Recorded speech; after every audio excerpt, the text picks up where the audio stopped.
Okay, so being Wednesday, February 2nd, 2022 at 6:30 p.m. and having quorum of the planning board, I'll open the planning board meeting for this evening. I'll read some brief instructions that the town manager has directed us to have no in-person meetings and no meetings with the public, but every effort we've made to ensure that the public can adequately access the proceedings in real time. The meeting is recorded and will be on our town website and our social media pages within 48 hours.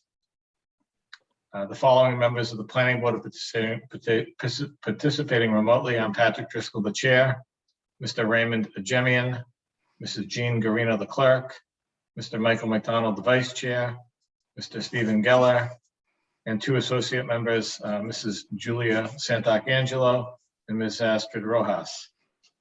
During this meeting, all votes will be taken as roll call votes. We have the following Bridgewater town staff with us also participating remotely. Mrs. Jennifer DeBobrian, she's our Community Economic Development Director. Mr. Greg Tanzi, he's our town engineer. We do have two public hearings this evening. At this point, everyone's mic will be muted. The board's mics will be unmuted through the whole meeting. And as items appear on the agenda, the project's representatives' mics will be unmuted.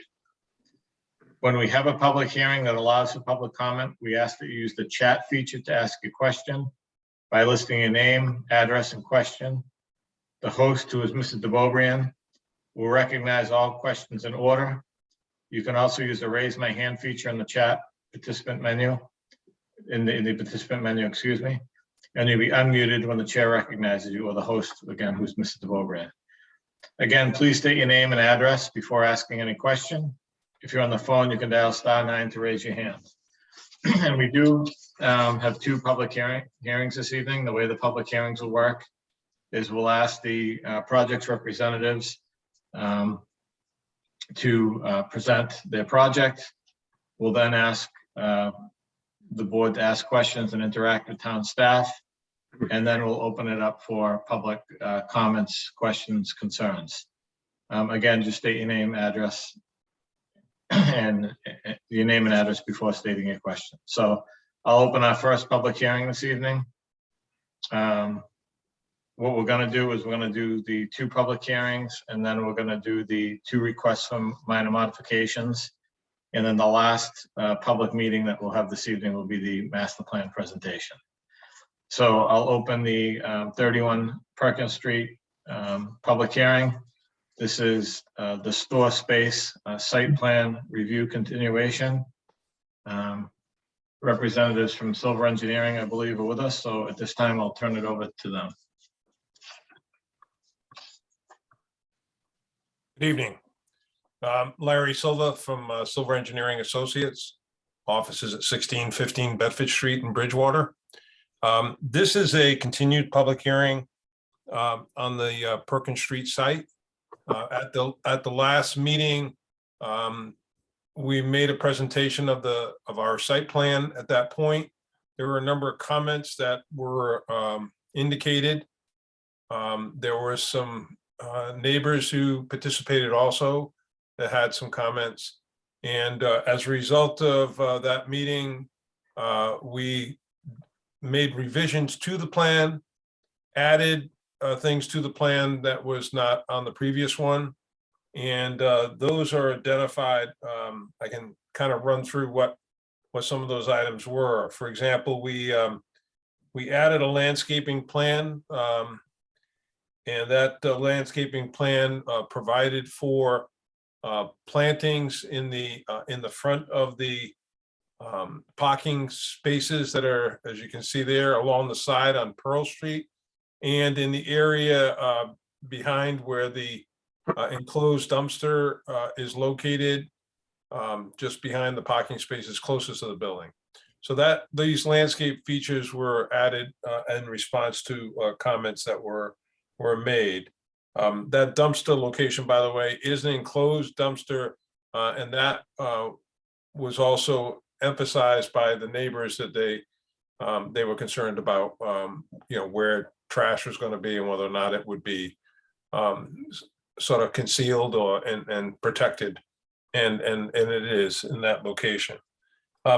We also provided a lighting plan, including a photometric, and that photometric shows that there is not any stray lighting that will affect the neighborhood, and that's the printout from that analysis.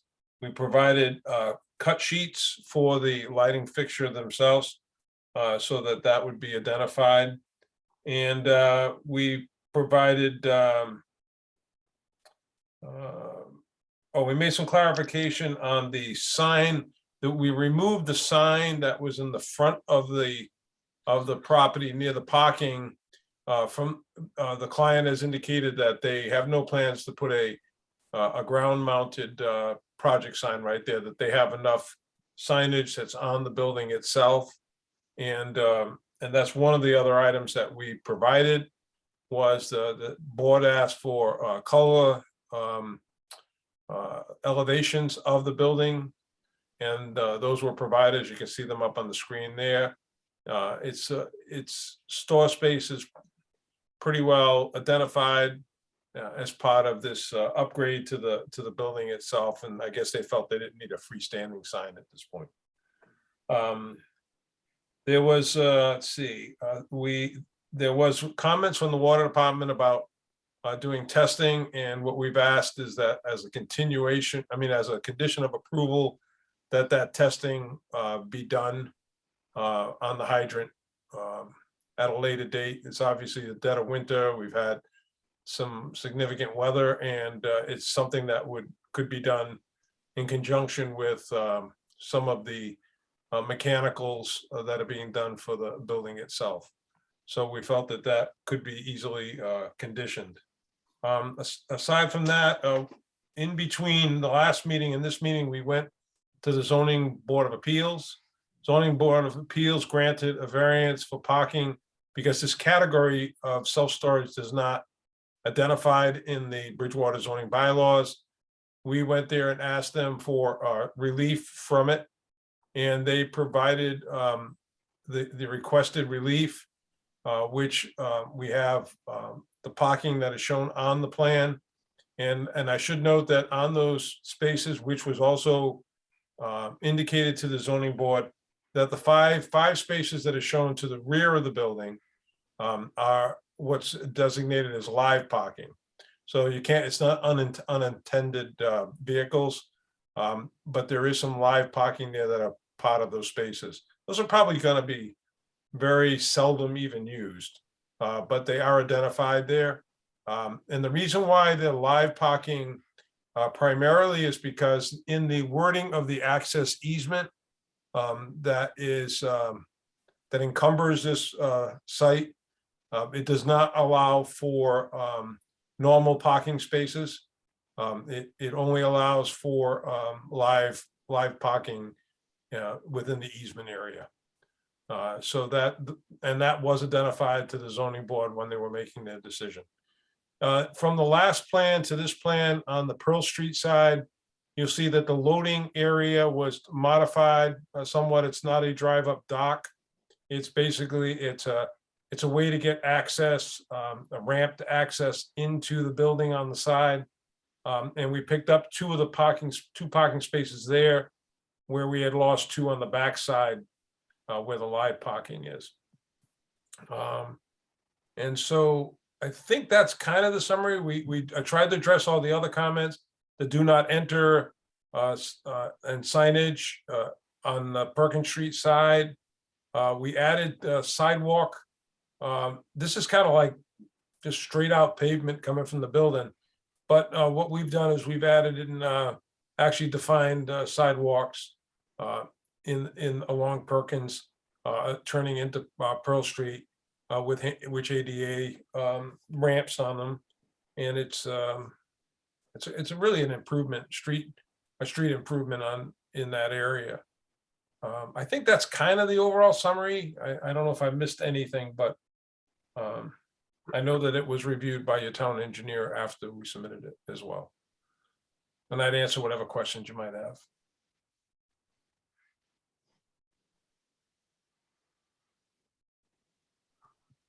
Mr. Tanzi, do you want to provide, an update on your review and how Mr. Silva responded at this point? Sure. I did receive from Mr. Silva this afternoon a copy of the easement language that was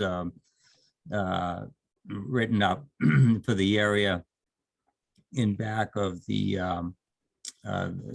right in there in back of the building, and in that language it did say that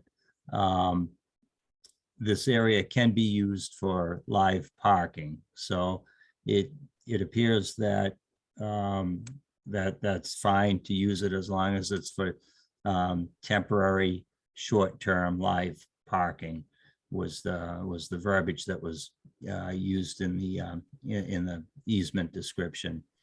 The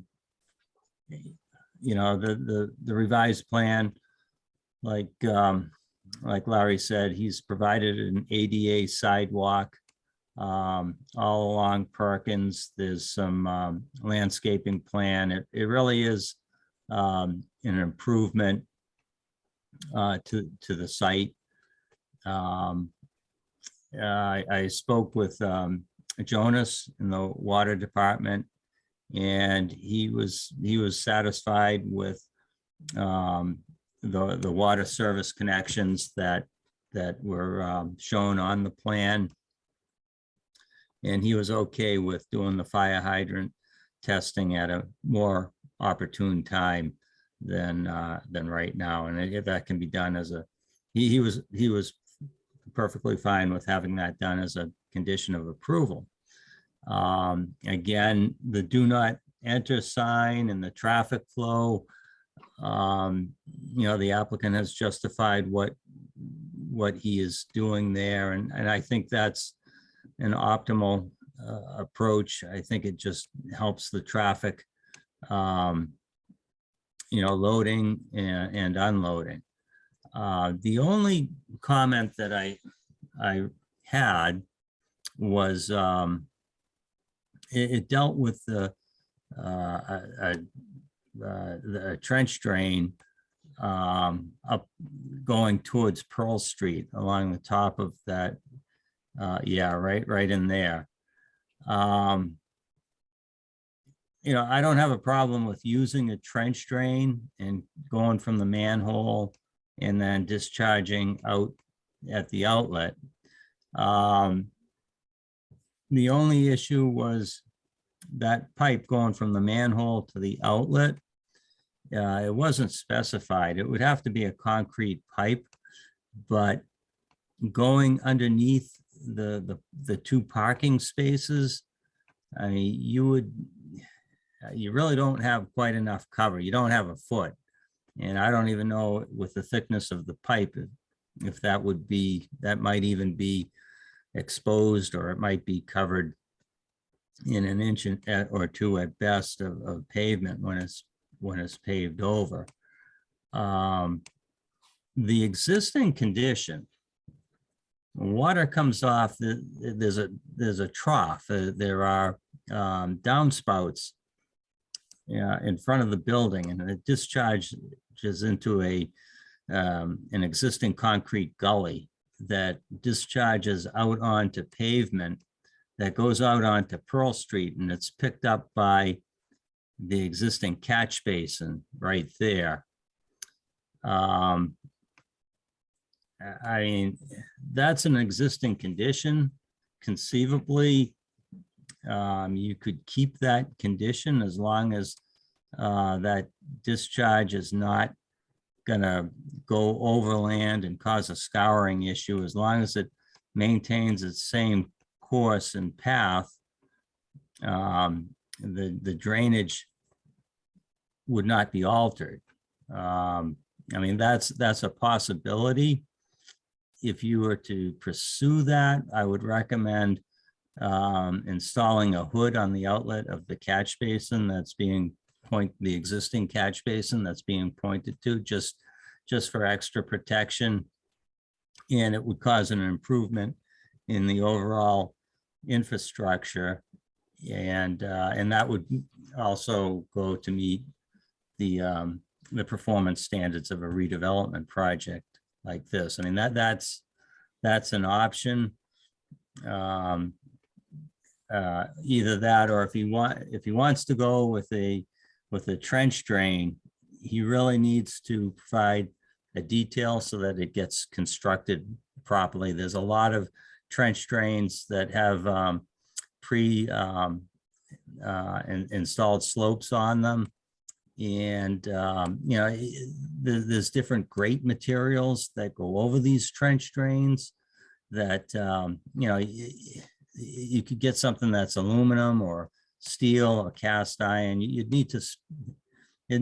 would need to be specified of such a material that would be structurally strong enough to endure the loads that would be going over, or that it'd be subject to. So, I mean, there are some options there, but the one concern with the drainage is the cover over the pipe at the parking spaces. That was the only concern that I had with the drainage system. Everything else, I think I was all set on, if I recall correctly. So, Mr. Tenz, are you saying right now you wouldn't be in favor of what's being proposed, or do you want it modified, or what are you suggesting we do with the drainage? Well,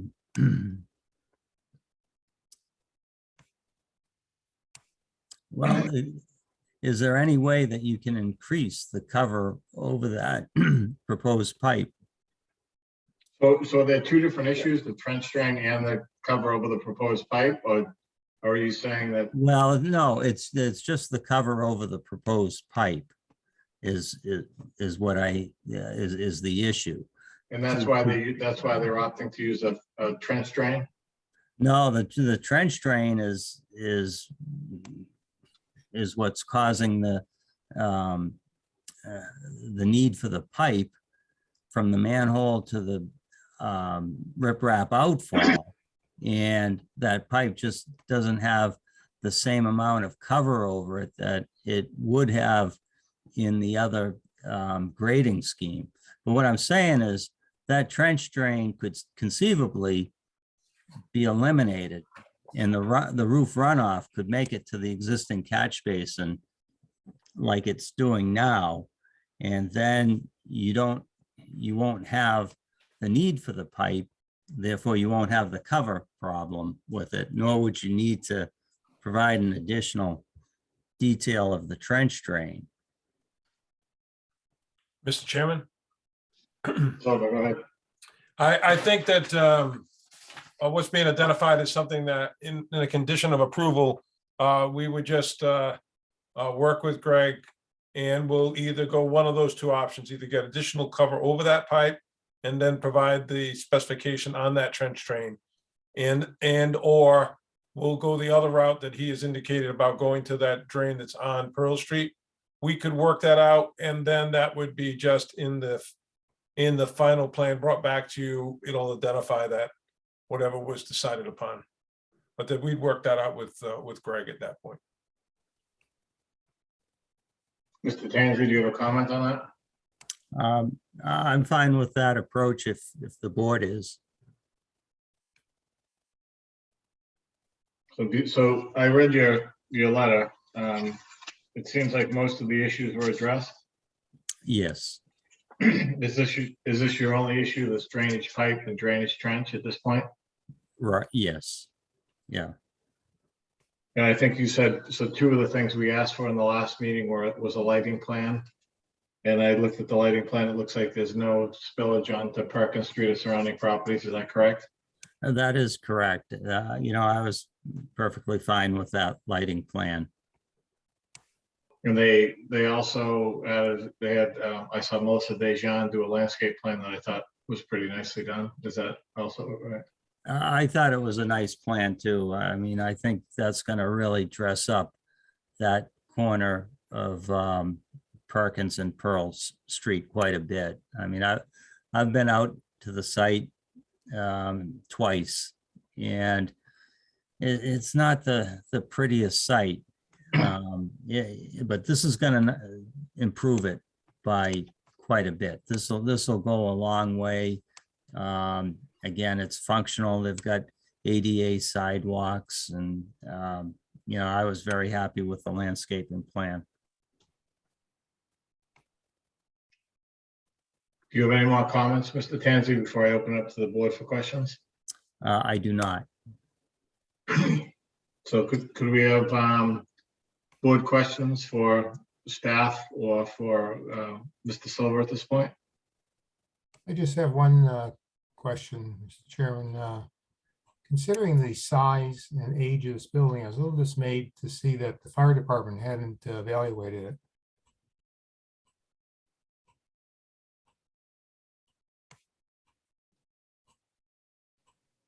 No report from the fire department. Mrs. DeBoer, No comment from the fire department. did we follow up with them at all? I did not. I can at some point. Is the building? I don't usually follow up with other departments if they don't. The building is going to be sprinkled, correct?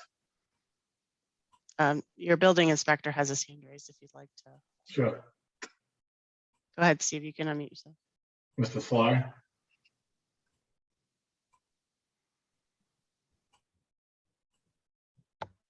Yeah, this is going to have this building is already a sprinkled building.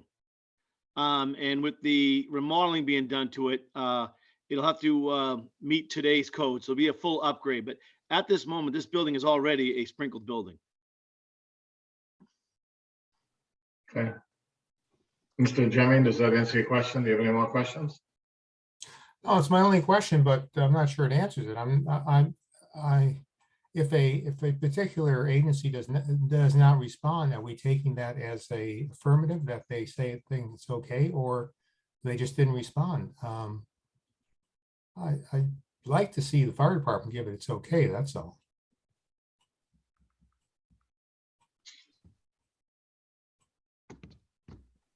It has not been past practice to follow up with departments if they don't respond, but I can certainly do that if the board wishes. Mr. Solari, is that something that would be, is Mr. Solari still with us? Yes. Well, the building is being used exactly what it's been used for all this time. So the change to the area out front isn't much more of a change than what's existing. So as far as truck layout, trucks getting in, it's not like a new building where we're worried about trucks getting in and out. I mean, the building is there. There's not much change being done to it. The back is going to be rebuilt and go up 4 floors. But again, the whole building is going to be brought up to a full-fledged sprinkler system that is meets 780 CMR, the building code. And of course, that'll include egresses, stairwells, fire alarm system, smoke system. So that is all going to be part of the permitting process of this building. But as far as the site plan, it really hasn't changed much. It's the same. So Ray, the full set of drawings, when it gets submitted to the city, is going to have to get fire department sign off anyways before they even get a permit. Correct. So it's not like the fire department will not see this. And if they're bringing it up to today's codes, they're going to be touching all the sprinkler work anyways. So they won't get a permit until the fire department signs off on this building. Correct. So they're, you know, whether they see it before we approve it or not, they're not going to get a permit unless everything's up to the code, up to SPAR.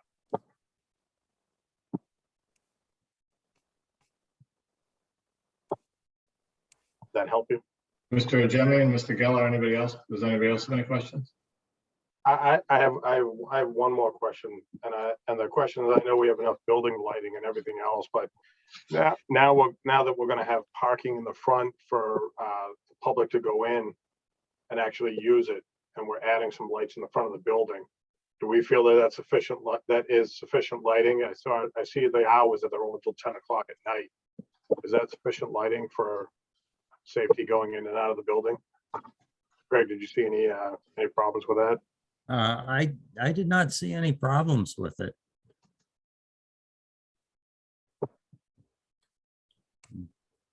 I don't think it'll be very busy at 10 o'clock at night. There might be one or two cars there, but I mean, when a vehicle pulls in, Yeah.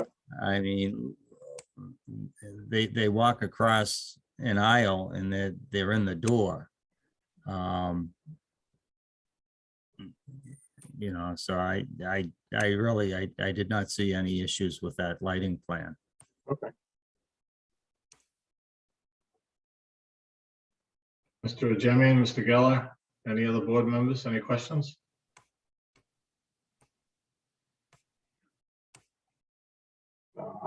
I'm good right now. I do appreciate the landscaping plan that they did. Mr. Silva, on the architectural plan, the one not done by the sign company, I just don't want a big orange building there. Is that, those are the colors, like the grays and the blues, but that is the color scheme? That is correct.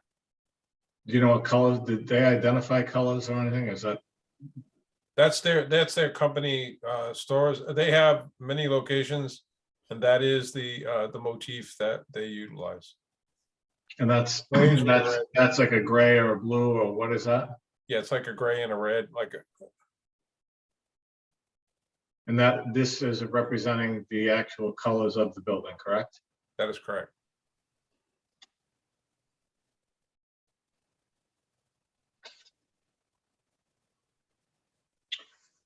And then the stairwells are all inside now, that's correct? And there's That's no. correct. That was a comment, if you remember back when we were getting the original special permit. That was a comment by the board, and that was duly noted, and it was taken into account. And I saw your site plan now has removed those catwalks between the two buildings, those are gone? Yeah, there's a question of whose responsibility is it to pay for removal of it, but it's that's between the two property owners, but they are being removed.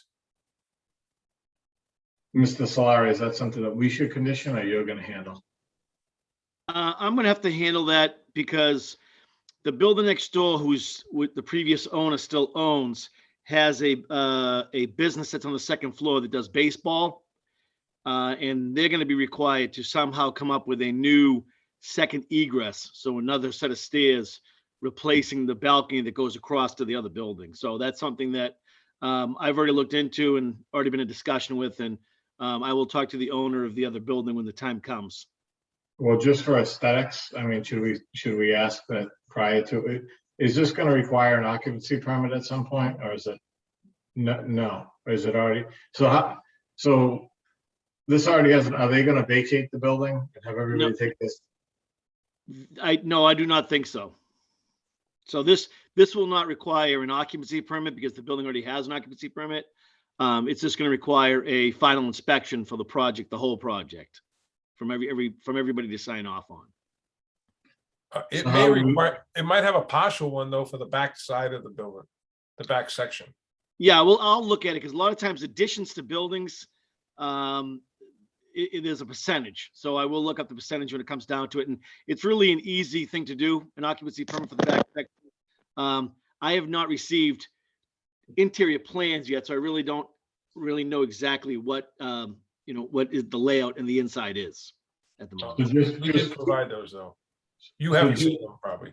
So just to protect everybody and to make sure that the buildings look aesthetically pleasing like we want them to, should we condition that the exterior staircases will be removed and the catwalks will be removed, or are the architectural plans sufficient enough? This is the I think the architectural plans are significant enough because another thing is that all of those exterior stairs are fire escapes, and no engineer would pass the condition they're in. So there's a couple pieces to this that why they will be gone. Well, I think we want them internally anyway, right, for aesthetics? Yeah. So should we, I mean, is it easy enough just to throw those two conditions in to make sure that the building looks good? That I have no issue with that, if that's what you'd like to do. Mr. Chairman, there Yeah. were floor plans that were provided and they show all the interior stairwells. Okay, All right. Yeah, I have seen those. I've seen all the stairways. Yeah, I saw those last meeting. Yeah. Okay. At this point, before we discuss it anymore, Mrs. DeBoer, can we open up to the public? Yes, Pat Neary has her hand raised. Mrs. Neri?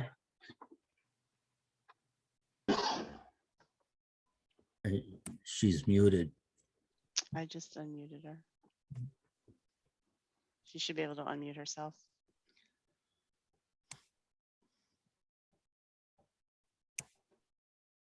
Mrs. Neary, you can unmute yourself. Okay, it wouldn't connect. Pat Neary, Lakeside Drive, and thank you. I just had a couple of questions. I would have put them in the chat as you requested, but it says that the chat is disabled. So that's why I had to raise my hand. Sorry about that. I just wanted to ask Mr. Silva a couple of things, if I could. The landscape plan, I can't read it because the drawing was so tiny. I'd like to know if those are native plants that he's proposing for that area. That's really the big thing lately. Everyone is encouraging native plants wherever replanting is done. So maybe Larry can answer that. If you look at the planting, there's a planting chart. There's illustrations of the type, but there's also right there, it says that there's hornbeam, kilometer, hornbeam, plant tree, there's purple beech, inkberry, compact junipers, yews, fragrant sumac, and dwarf red fountain grass is also mixed in there. Then Mr. there's Silva, if illustrations you- of the different types. If you would lower that, I can screenshot the list. And that would be helpful because then oh, that's good. Okay. Would And you I also, had one, you want to see the illustrations too? She could scroll up if you want. You want a screenshot of that? sure. Rebecca, can you expand that or blow that up? You could take a screenshot there, I think.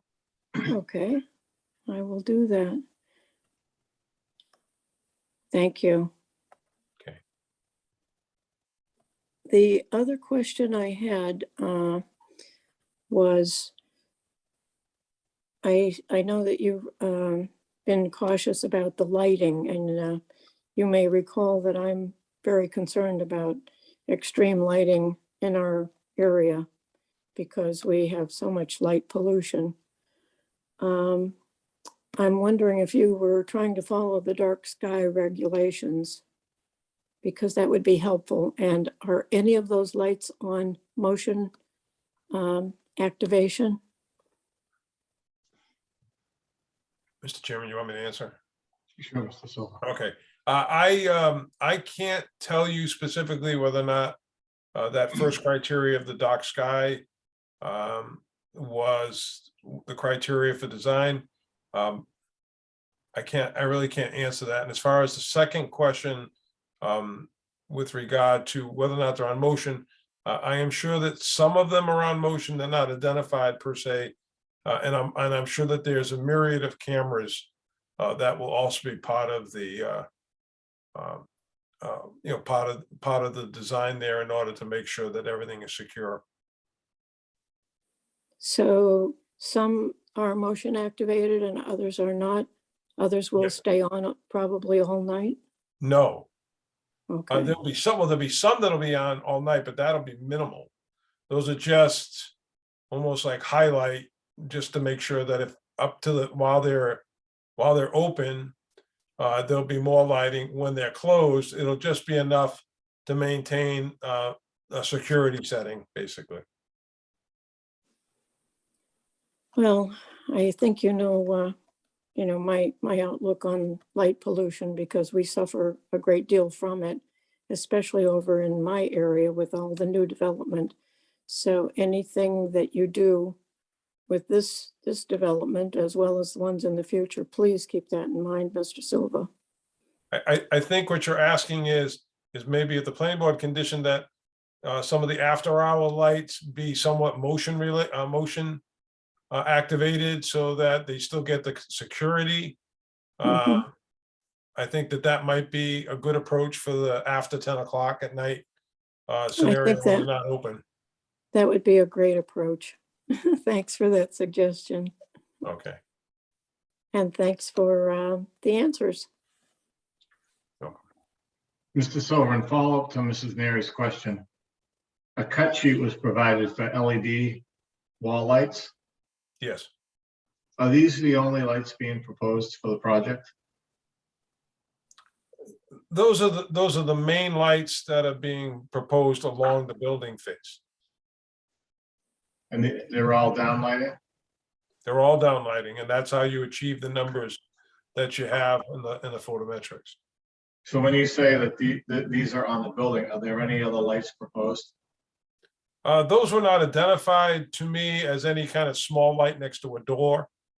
That I would say that there may have been like a small light right at a door opening. But if you look at where these lights are located, they are covering the areas where all the doors are located. So these are the ones that would be at those door openings. So I would say no. I would say that these are the ones that are being proposed. They cover every opening, every location where there is a door as shown on this plan. How are the signs being lighted internally or not lit? I don't know if we can go, we may have to defer. I do have someone that's available if it's a question that I can't answer. Well, I'll go into the sign detail. It looks like it's vinyl. They look like they're vinyl. So The one over the door is a non-illuminated signage. The loading dock ones are non-illuminated. they look like there's 4 signs, right? Yeah, they're all just acrylic pin mounted letters. My guess is the only one that, and I'm looking now, so the only ones that are lit are the ones on the back that say climate control, and the other one that says self-storage Yes. in the back. That's it. Other than that, all the other signage around the building is just pin mounted letters. That's correct. So the big signs require a 20 amp service, right? So those are definitely lit.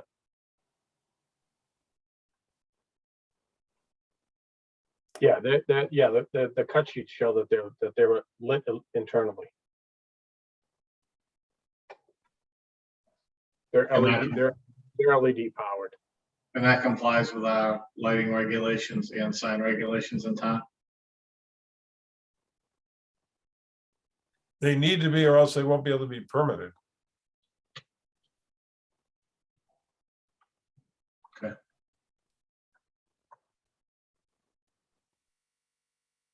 Carlton has his hand raised. Hi, Carlton Hunt, Austin Street. I'm assuming you can hear me.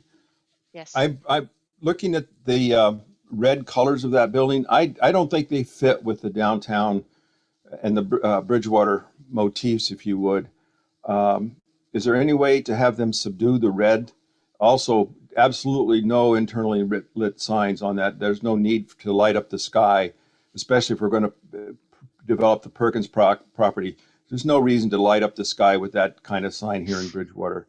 The real question I have is what controls the exterior of the building in terms of how it presents itself to the world? Is it the central district or is it the industrial district? Which one controls that? Because that's important in terms of how we determine what this will look like on the exterior. And I hope I'm clear. I just don't know what's controlling here in terms of the exterior.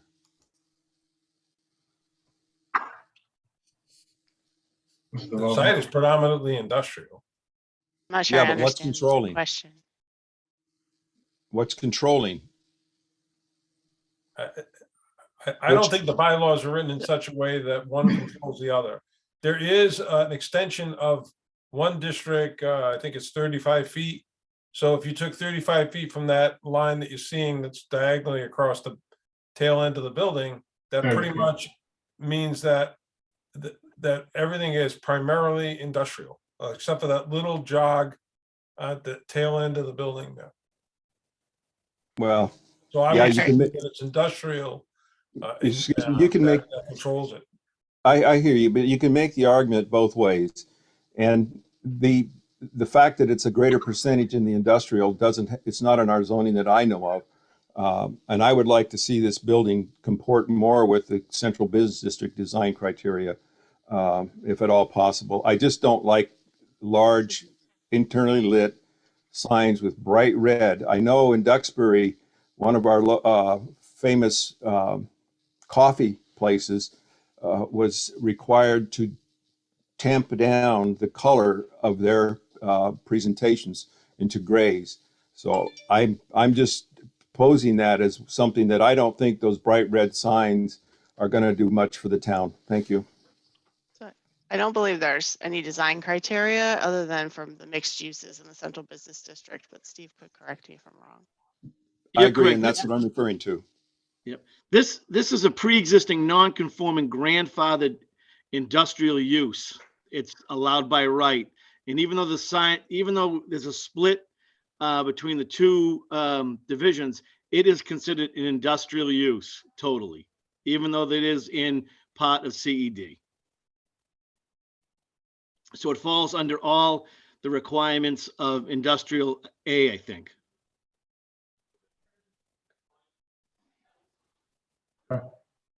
Do we have any other public comments, Mr. DeBoer?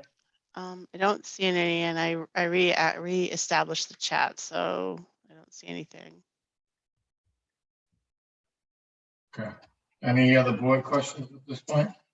Just one comment, Mr. Chairman, regarding the sign. I mean, I understand that it's a pre-existing condition and they obviously can do what they want with the sign, but maybe just as a compromise without a requirement, they just be notified that we would like a sign that is not overpowering when it is on. And maybe they could do something so that it's a little more muted than what it might be. That's all.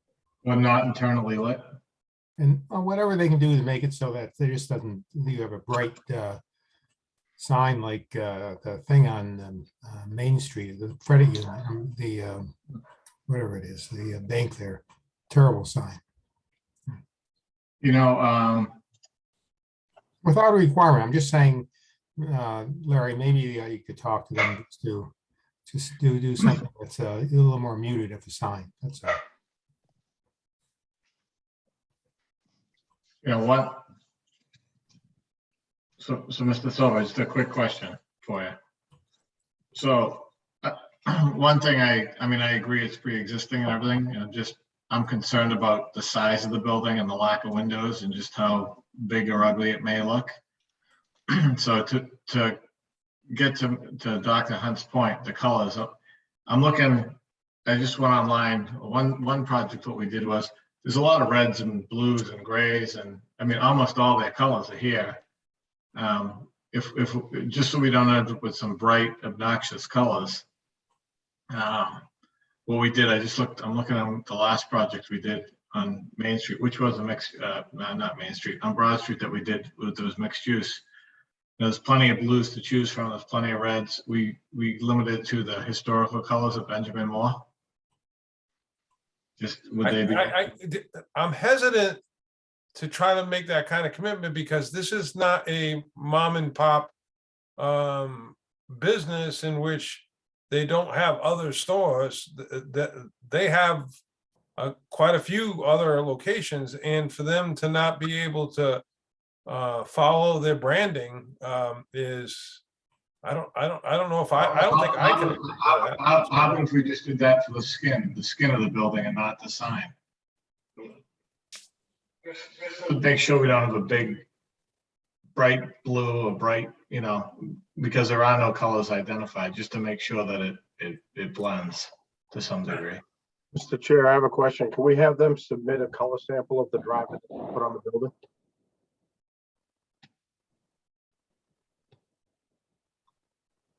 Well, I don't want to hold them up. Yeah, I guess we could. I don't want to hold them up, but that's why I was trying to come up with something saying, hey, there's 80 different historic, there's 4,218 historical colors at Benjamin Moore. You know what I mean? So, I mean, I think we limit it to the historical color palette at Benjamin Moore. I'm just trying to protect us, but give them as much latitude as possible. You know what I mean?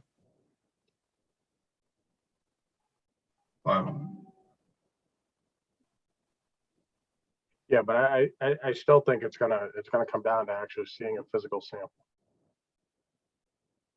And the reason I'm concerned is there's going to be no windows. It's just going to be big walls of metal, If you've been by the site recently, that doesn't really look too good. And you got a lot of windows. Oh, no, I know. But if we can improve it down there, it'd be good. Do we have any other board questions at this point or comments? Just one thing I was wondering about, when they're under construction, how much effect is it going to be to Pearl Street? Will it be just exiting the building to go up to Pearl Street, or because that's the only way they can get out? Or will they have to, will they be coming in Pearl Street and coming in Perkins? Well, Perkins is a one-way. I know, You can so only you come can in come in that way, but going out, you can only go out Pearl. So will they be doing it, using Pearl both ways? Just thinking of the neighbors under the construction. Yeah. I can't say for certain. I mean, if the board wants to condition it that they request that they balance the construction traffic so that it is as much possible as Pearl inbound and Pearl outbound. I think that you could do that, but I can't preclude that there'd be both ways on Pearl. Yeah. I can't preclude it. I was wondering where you were. Okay. Excuse me, Mr. Chairman, Carlton has his hand raised again. All right, Dr. Hunt. Thank you very much again. I really would encourage the consultants for this company to go back and talk to them about the New England colors, that kind of thing. I understand that they have a brand, but there are other major companies such as Dunkin' Donuts that have modified their colors to meet a local town's desires. So I think to ask them to subdue some of that red color is important, and I absolutely would not. I would encourage the board not to allow, and the ZBA, if they went before them, to not allow a lit sign. It just is not appropriate for that area that high in the sky. Thank you. Any other comments? Public or board? Nothing from the public. Okay, so from an engineering standpoint, the issue that we have is still the drainage, Mr. Tansey. It's the only one. And that's whether there's adequate cover or not enough cover. And then also something with the trench drain. Is that correct? That's correct. And from an engineering standpoint, that's the only thing that you have for us at this point. Everything else you're satisfied with, correct? Correct. Okay. And then from a board point of view and public, what we have heard about are colors, lighting. We just want to confirm it's all down lighting, 0 internally lit signs, fire escapes to be removed, catwalks to be removed, and colors. So how do we want to proceed as a board? Do we want to close the public hearing? Do we want to continue the public hearing? What would we like to do?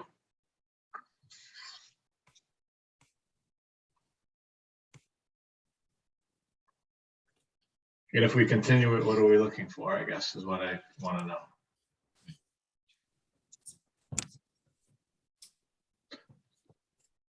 Mr. Silva, do you think they would be? Mr. Chairman, with all due respect, I don't understand why a continuation would be necessary. And if you, and this whole thing about internally lit signs, site plan approval is not to create a zoning bylaw. So signs have to comply with the zoning bylaw. And so if an internally lit sign is allowed in that district, then it's allowed in that district. It's not something that that the board should be saying that they can prohibit it. That's doing zoning as part of the planning board. And I don't know as though that's really what the board should be doing. I understand trying to get this to be subtle, not as Ray was saying, something that's got light levels that are just obnoxious when you go by. I've been by signs that are like that. I don't see that that's what you're getting here. I think that if you identify in the conditions of approval what you're requesting of the developer to do as far as how he's doing his treatments, I think that you can be recommending to him to do them certain ways. I don't know as though that you really in a position to be demanding that he do a certain thing. That's just my thought about it. I don't know. I don't think that they're very responsible company.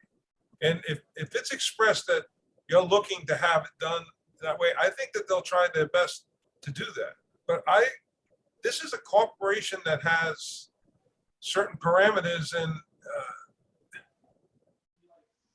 it's still going to be their brand.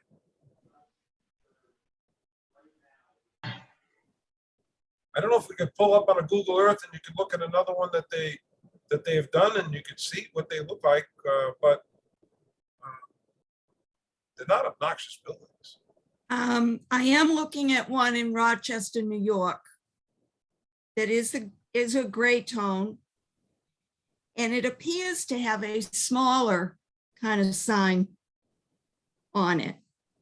There are some others that have the bright orange doors and stuff. But this one is more subtle.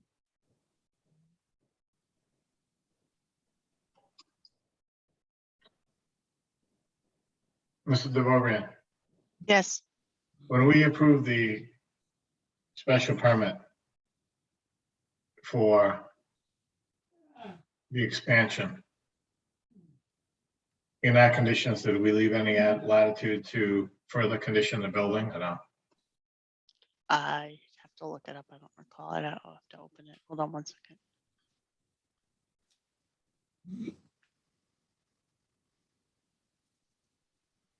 Which location is this? What's that? No, the one that's on the screen. Which location is that? That sort of looks like the Rochester one, the coloring. Yeah. I don't know if it is. And the didn't appear to have big signage or anything on it. I mean, if it's something like that, I mean, those colors are subtle, you know? Yeah, I they think would be. putting in a request that in choices of colors to the extent possible that they meet the requirements of the the central business district. I don't see that that's. I think it's something you can ask, and maybe they're not so bound that each location can be a little bit different. But I was hoping maybe one of them was on the line, but I didn't see them on there. If one of them's on, they can chime in. Excuse But, me, Mr. Chairman. It's not crazy, these buildings. The special permit only had 3 conditions, and there was nothing about additional conditions. Okay.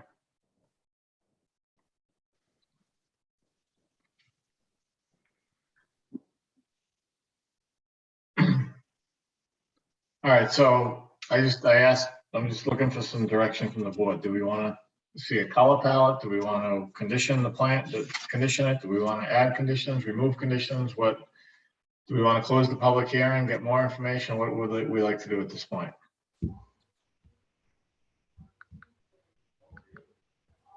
Can I ask something? The emergency stairs, that are being asked not to be included? Is that allowed? No, they're currently, Mr. Rojas, they're on the exterior of the building. They're proposing to put them inside the building, which is what we want. We just want to make sure the old staircases on the exterior are removed. Got it. And they're shown on the plan here.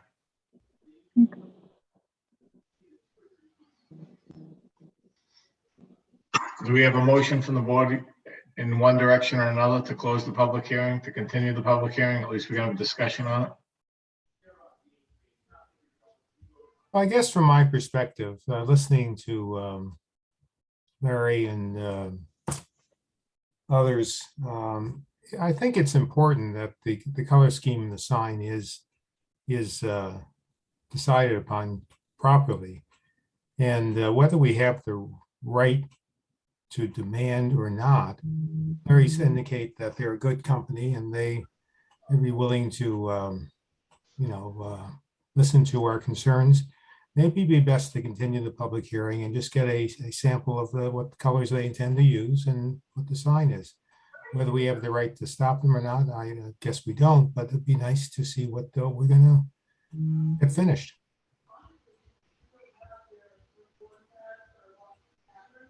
Any other thoughts on that? Does anybody have a Can I ask, Jennifer, is there anyone that is on this meeting from Store Space?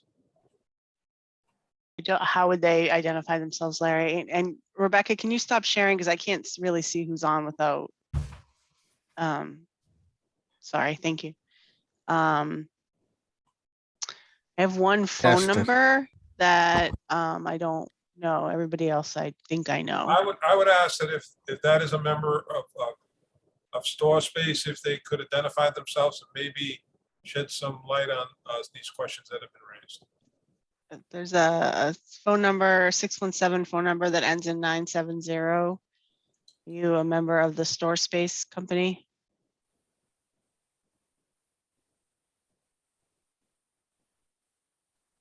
Oh, they're not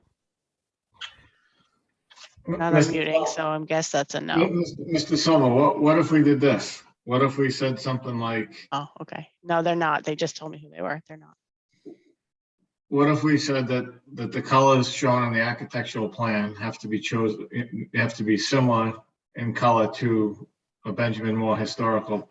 They have to be, the colors shown have to be a Benjamin Moore historical color from the historical palette. And we have no internally lit signs.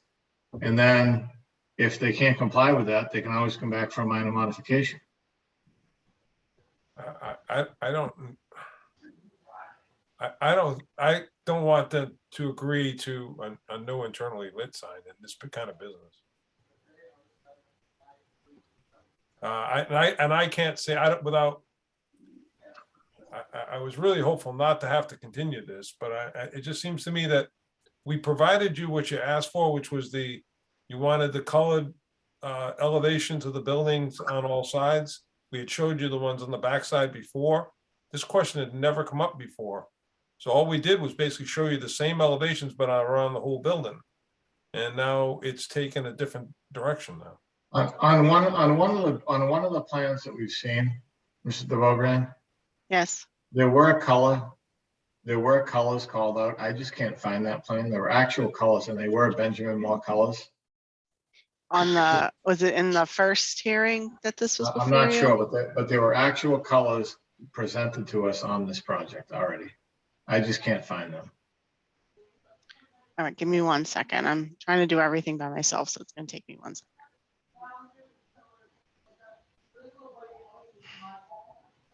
Let me see if I can find it. I have them right here. Hold on. From January 5th. I got it right there. I found it. Hold on, let's see.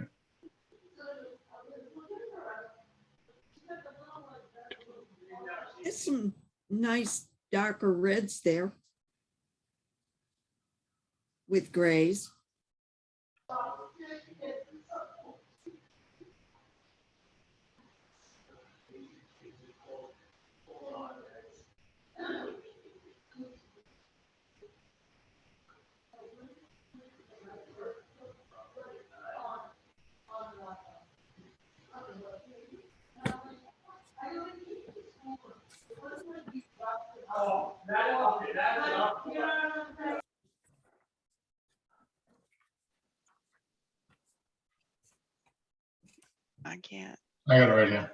you do. I'm sorry. I can't seem to find it.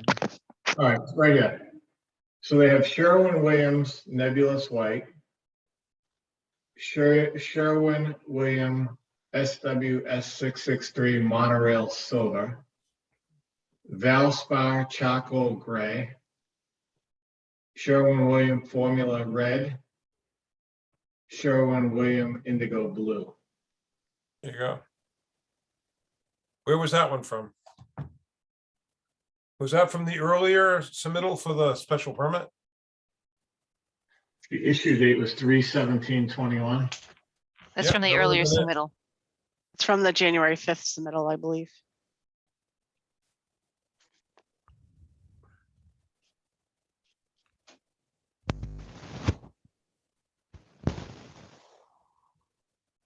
Sherwin-Williams SW 7063 Nebulous White, Sherwin-Williams SW 663 Monorail Silver, Valspar Charcoal Gray,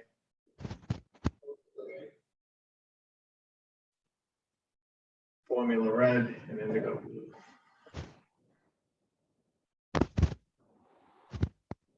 Can you find that? Yeah, What do you if want? I remember right, the store space signage is supposed to be facing the trains, is that right? And then the other side, which is predominantly all gray as well, that's going to face the residential area. I don't see what the potential issue should be if the signage is going to be on the other end, where the bright colors are. Most of the advertising is from the railroad side. Yeah. Right, so the other thing, Mr. Chair, from their original proposal that you're looking at to what they're proposing now, it almost looks like the signage actually got smaller. I also, to be honest, I don't have a problem with them using internally lit signs. But maybe we can restrict the brightness, the number of Kelvins coming out of the sign. If you want to tone it down a little bit. I mean, the only thing red on the sign is the lock. The rest is blue. And when you light up blue at night, blue is actually a pretty tough color to light at night. Believe it or not. Why don't you leave a condition in there that just allows for you to review the intensity of the lighting once it's in place, in order to make sure if they have to tone it down a little bit. We've done this on other projects where there was the possibility that there may be light straying to another property or visible to another property, but at least so that it meets an acceptable level, or a muted kind of level of internal lighting or something. I mean, I think you can do it in terms of sort of what you're trying to achieve. I don't think you're going to get, we've given you this identified paint colors, but that doesn't really do anything for you at this point. Well, I just sent Mrs. DeVobrian the color chart, and it actually labels each section and the colors. If she could share that. Did you email it to me? I just did, yeah. Okay, give me 1 second. So if you go to sheet 201. I didn't get it yet. Hold on.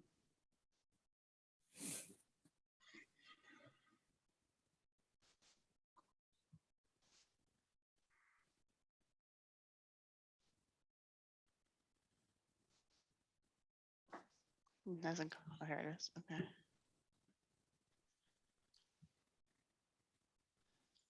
Which sheet? I'm sorry. 201. Okay. Oh, up in the top there. Okay, let me make it bigger. So, and if you look at the numbers below, it just shows the northeast elevation, and it lays out the color, and it's all coded. Okay. Let me try to get that on the same screen so everybody can see it. Okay. I think that'll work.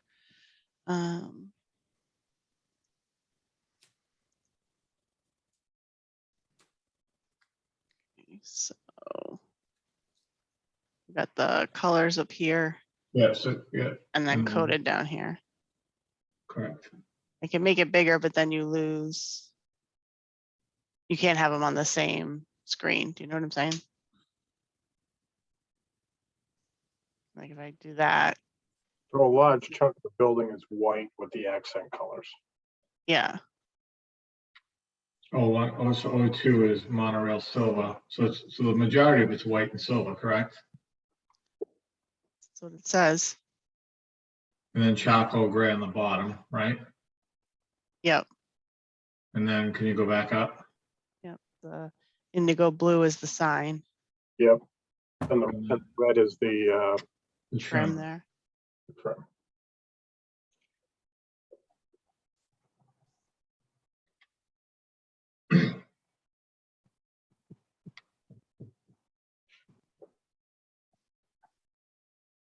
I don't know what those colors look like, but at least we have something from them showing colors, so. Yeah, and there, I mean, within a red, there are plenty of darker shades of red that won't be as bold looking within their red, within their color palettes.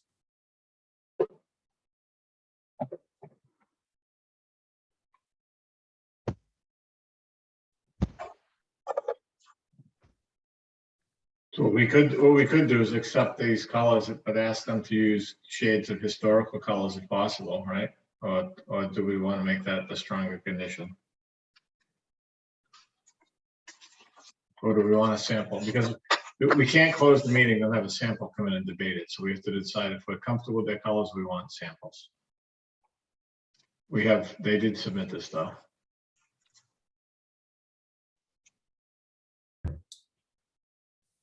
I mean, I think we're on shaky ground to try to be mandating colors for this project anyways, so. I mean, I certainly wouldn't be looking to wait and hold up for a sample. We should just go with the colors that are. I think Larry's kind of in the right on this one, to be honest. If I may, Mr. Chairman, first to Larry's comment about this didn't come up before. That's the beauty of the public hearing, that people bring up things that you didn't think of before. Now, I'll always, I learn so much when people speak at public hearings. Regarding the issues at hand, a gray building with a muted red is not a problem with me. It isn't, but the sign is. The sign cannot be a brightly lit sign for a variety of reasons. One, just that it just would not be proper for the area. And secondly, we may have at some point apartments or condominiums on Perkins Street property that may be facing that sign at night. So I think the sign is critical, that we need some sort of commitment from the developer that the sign will be a muted sign and it will not be brightly lit at night. That's my feeling. Whether it requires another moving the public hearing to another date, or we can work out something right now, I don't know. But was it even in our authority to do that? That sounds more like a zoning question than a planning question. If they're by law, if they're by right allowed to do that, I don't see how we could actually stop that. Just what it sounds like. They are allowed to do that.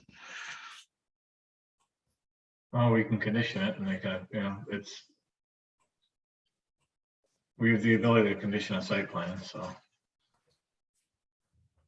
I just want to try to move ahead with it, so. Mhm.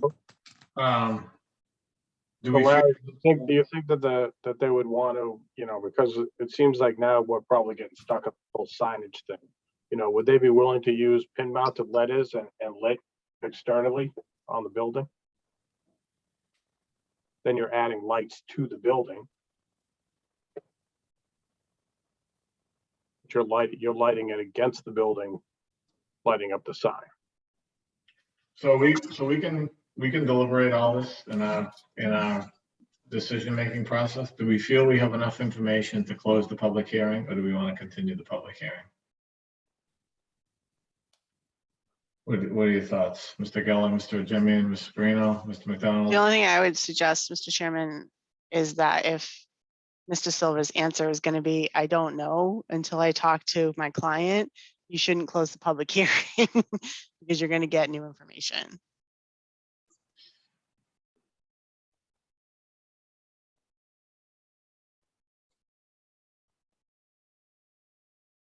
Okay, I think I agree with Jennifer Yeah, on that basis. But I also agree with, Mr. McDonald. Is within our right or control to tell them not to have internally illuminated signs. I agree as well. So, we're a planning board. We're not a design review board as far as we go. And I'm not trying to take it away. And I do hear what the public is saying. And I do agree with Ray that there is going to be a residential across the way. But you know, how far are we allowed to take this, Jennifer? Well, I think we do look at lighting, so we should, you know, it's part of the lighting scheme. So we should, from a lighting standpoint, we should look at it. But so if we do continue it though, I just want to try to keep it, I want very clear direction what we want, just so we can try to not have a long public hearing at the next meeting. So, Mr. Tansey, would it be best for you and Mr. Silva to work this drainage issue out anyway before we approve a plan?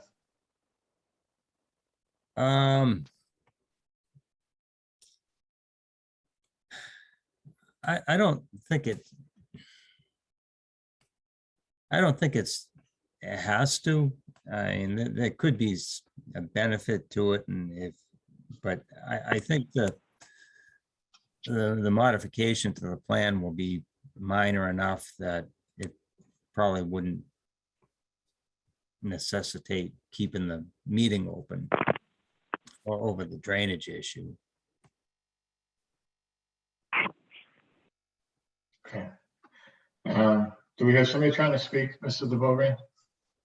A phone number just joined with a 407 area code. Yes. That's Robert Rice from Store Space. I'm the Senior Vice President of Construction. Perfect. How are you this evening? Very good, thank you. I apologize. I had some trouble logging in. So Mr. Rice, we have a couple of just questions we're trying to work through. So we had some public comment and some questions from the board, and we found an old color chart regarding the colors that you proposed: the nebulous white, the monorail silver, the charcoal gray, the formula red, and the indigo blue. Okay. And I think that we just want to, and I don't want to, if anybody from the board wants to correct me, I'm just trying to summarize what we've been talking about.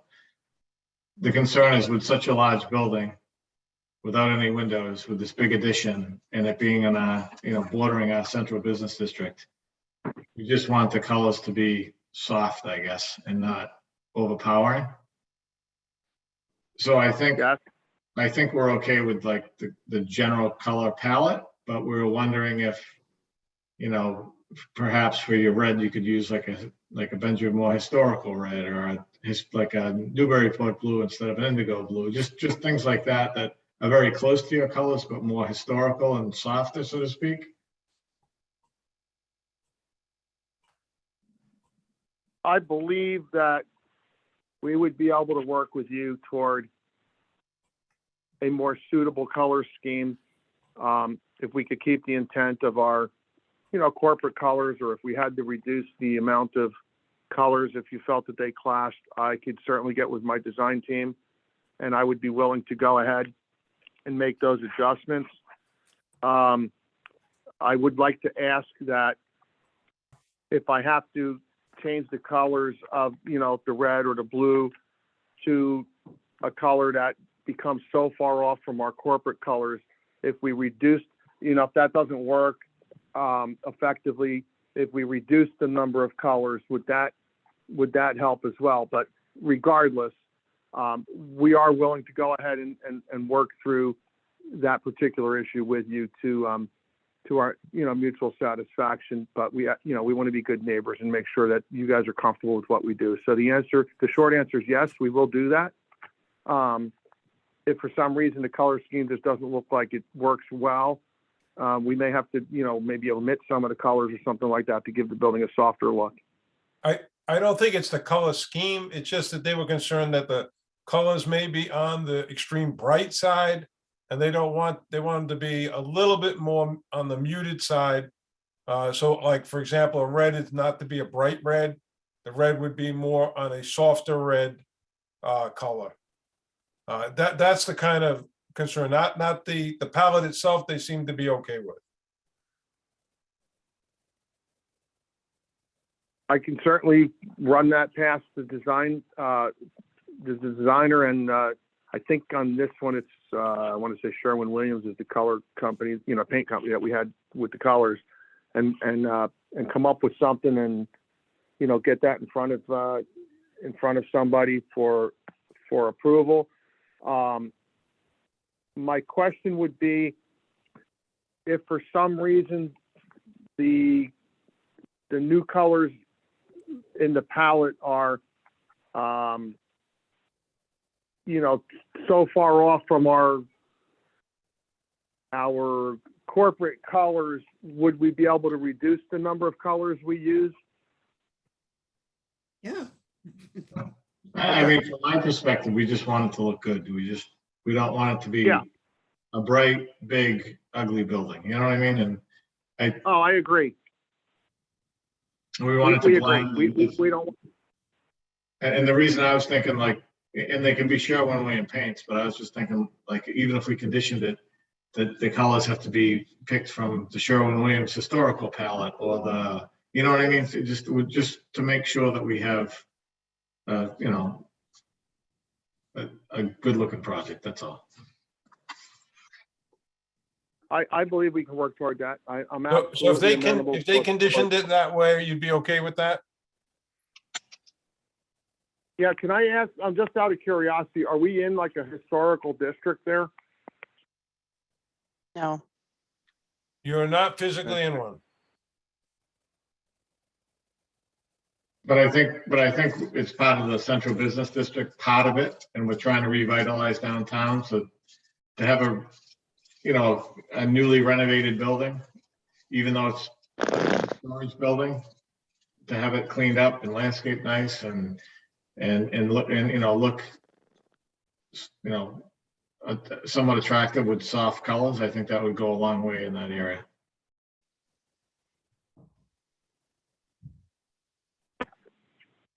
What, I guess my concern would be what would the conditions specify specific colors, or it would be to just soften the colors to where they're not so bright? Soften is Because we really have what it is. I don't want to equate us to, and I respect incidentally your concern with this, and I want to do a good project here. My concern is we're a brand, and I don't want to compare to another company, but if we're talking like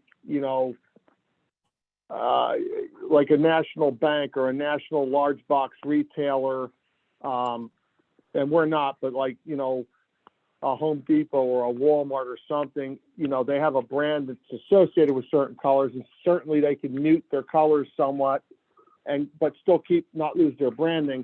So if I'm able to do that and keep my brand colors to where we still look like the Store Space brand, we would certainly do that. I just don't want to be conditioned to do something that's so different from our brand that people don't recognize the brand. Alternatively, if the powers to be decide that they would prefer that if they don't like the muted colors once we do that, is the nebulous white also too bright? I'm just curious. I'm not certain how that was taken. So Mr. Rice, I don't think. I'm not trying to oversimplify this, but I'm on the Sherwin-Williams website right now. Okay. And most of your colors are softened to some degree in the historic color palette. I mean, there's hundreds of. If we handled it that your color scheme, so to speak, is okay. But the color red, the color blue, the color white, the color gray has to come from the historic palette of Sherwin-Williams. Is that giving you enough latitude? And at the same time covering us? I believe it would. All right, and the other half of the question is related to signage. There was a lot of discussion about the internally lit signs. And how bright they are and whether or not those can be on the muted side in terms of the lighting part of it. Could you explain those? Okay. So the internally lit signage, we don't want to put anything up that's bright enough to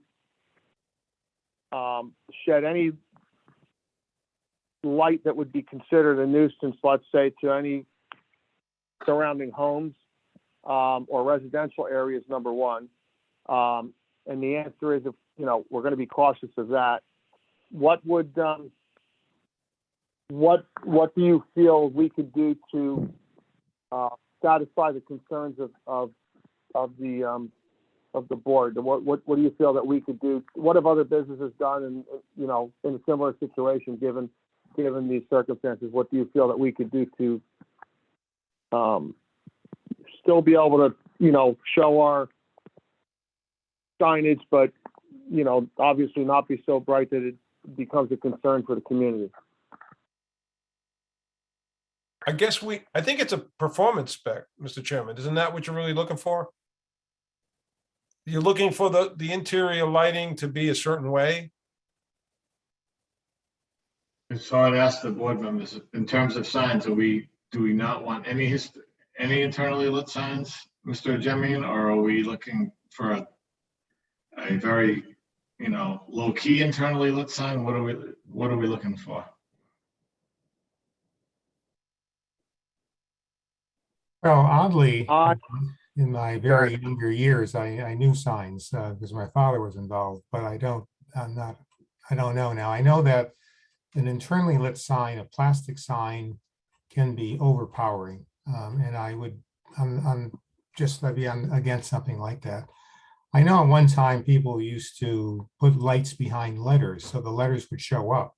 I'm not sure whether that's still done anymore. And that's a much more subdued way of advertising your place. But I would be somewhat cautious about an internally lit sign simply because they can be overpowering.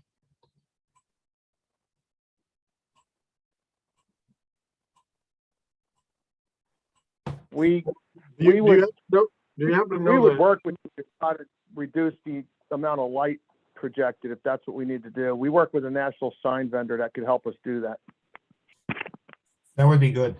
Right, which is what I discussed earlier about having a maximum amount of light kelvins that come out of it. Yeah, as I said before, at some point, there may be a number of apartments and condos facing that building. Yeah. So I think it's important now that we make sure that the sign is not that bright before we have a problem.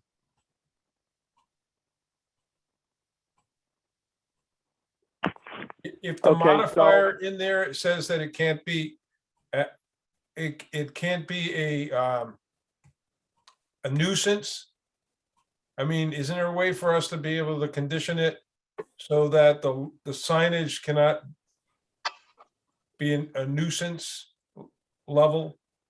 How do you define nuisance, Larry? Well, I don't know, because you're not telling me how we're defining the rest of it.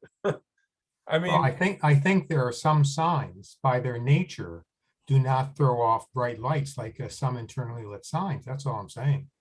but there's a lot of internally lit signs that are on the subtle side too. They're not crazy bright. Possible. So I guess saying, if there's a way to define the level of the lighting, even if it is internally lit, the level of that lighting, so it's acceptable to the board and the neighborhood. I think prohibiting them, I've already stated it, that's in zoning it, they're allowed. So I mean, I can't see that the board should be saying you can't have them. I think that the board should be saying that they don't want them to be obnoxious, just like we talk about lighting in general, not being stray lighting that's going to be of obnoxious or nuisance to abutting properties. All I can think about is that Seinfeld one, the Seinfeld episode about the fried chicken place, I think it was, across the street. Yep. I do have, this is Robert Rice, Senior Vice President for Store Space. While you were speaking, I was texting my executive management team. They are all in agreement with me that we want to be good neighbors. We are going to go ahead and agree to the condition of softening the colors. And what I would like, if at all possible, on the building, if you can, if there is going to be a condition that, you know, we be conditioned to use, you know, softer colors, if you can actually use those words, equal to or equivalent to some of the Sherwin-Williams historical colors that you've mentioned, just in case I have to go to a different manufacturer. And we have just received agreement amongst us here that we will contact our national sign vendor to reduce the number of lumens that the signage emits to the, you know, a minimum level necessary for the sign to be seen from a, you know, adequate distance by passersby, but not so bright that it should cause any, you know, nuisance level of lighting to a surrounding community. We don't know what that number of lumens is, and we're not certain exactly as we speak on this call of how we could achieve that, you know, for you using, you know, what verbiage, because we don't know what the nuisance level would be per se. But we are willing to make concessions to make this work for you and the community so that you are pleased with the building that we provide.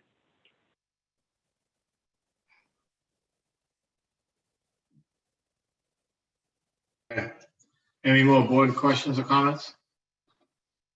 Just a comment that, you know, currently you're looking, and thank you for saying that about the sign, because at the present time, as we said, you're looking at the area that has no apartments across those railroad tracks.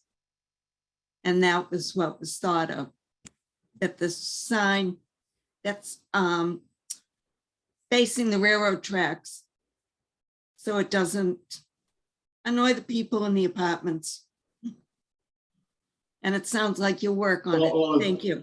And Gene, there's also residents in the area of store space now, so there's a number of streets, Pearl Street, Stetson Street, that could be affected by the sign on the other side, so. Right. Can I direct the question to Mr. Rice himself? Can you put those on timers so that in the late in the evening, that the signs facing these potential apartments that may happen on the other side of the tracks, that they would be able to go silent? We could do that. I would ask that we're not conditioned to do that until such time that a residential, you know, community is approved and built over there. Yes. Because obviously, once we build a new building, signage is somewhat critical during our lease up process. But once we're leased up, obviously, then it's just a matter of our typical, you know, monthly move-ins and move-outs. I would like to still be able to be seen from, you know, any traffic passing by, and we could certainly dim the lights. I'd like to still be able to be seen, but the answer is yes. We could put them on a timer to where they do go dark. We have done that in certain communities in the past, but we'd also like the community to work with us in such a way to at least help us be able to be seen somewhat. And if we could work toward that mutually, we are 100% in agreement with working with you on that.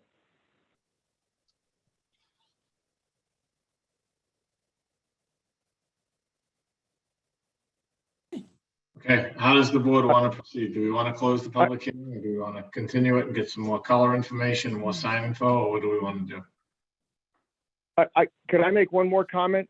No, Mr. Rice, go ahead. I would like to point out also, because we're eager to start the project, that in the event that you were to give us an approval to do this project, and let's hypothetically say that I did put up some signage that was approved, but it later became problematic for the community and we started to receive complaints about that, I would absolutely take actions to quell the nuisance that's creating the complaints and work with this community. So if we have something, for example, when we do our security lighting, we try to do down lighting. So it's, you know, we're cautious that we don't shed light on a community. But let's say that a new neighbor moved in across the street that wasn't there prior, and all of a sudden, you know, they're having a problem with something. We would absolutely have to address that between, you know, the community and code enforcement or anybody else. So I want to be, you know, everybody be cognizant of, we want to be good neighbors.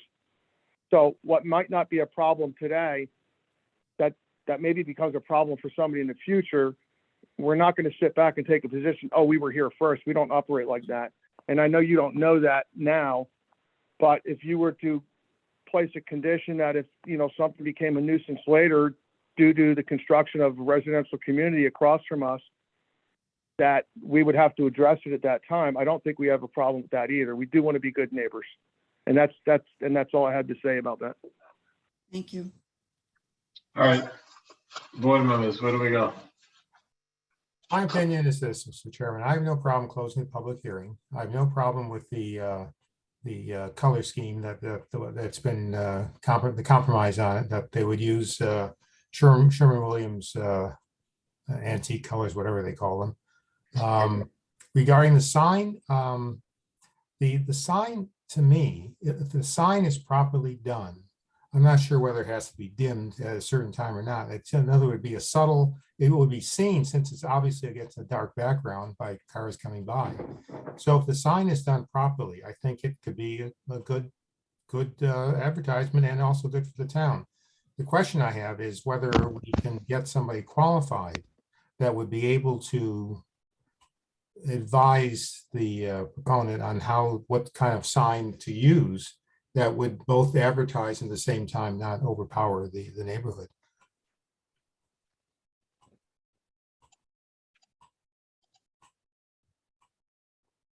All right, so do I can address- we want to close the public hearing and then we can talk about conditions, or, I mean, I think we have agreement from Mr. Rice that he's willing to work with us on the sign and the colors. Am I correct, Mr. Rice?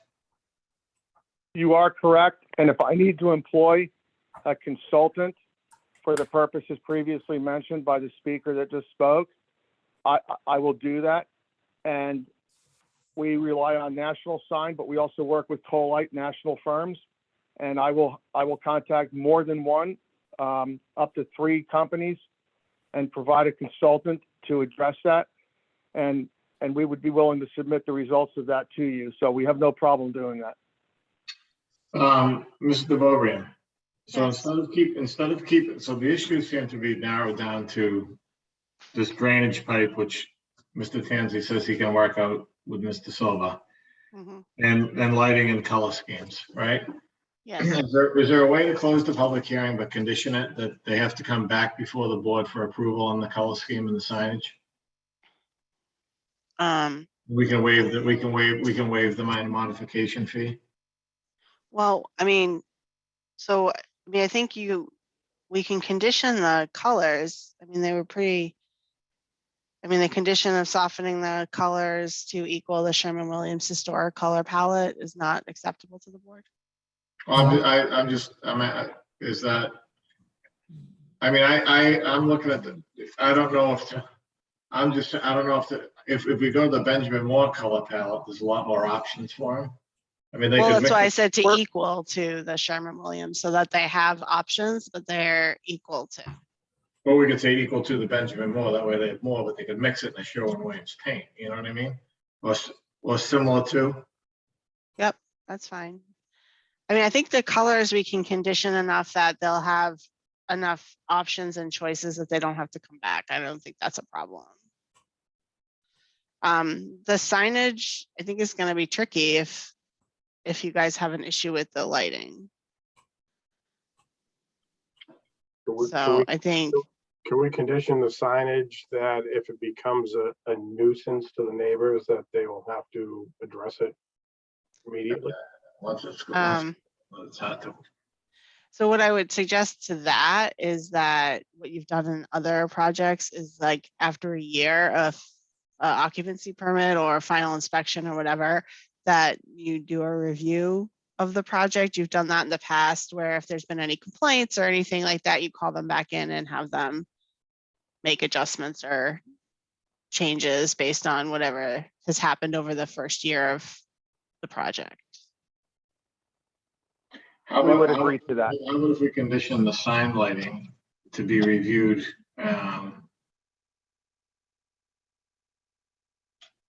You know, prior to, you know, it's prior to the issuance of a building permit, that the sign and the sign lighting has to be reviewed by somebody to meet. Well, it criteria. has to be reviewed by Steve to get a permit. So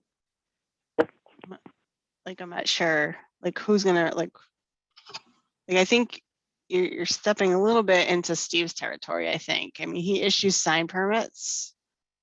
So I just want to make sure that we're not, I understand your issue with lighting as a site plan characteristic, no question.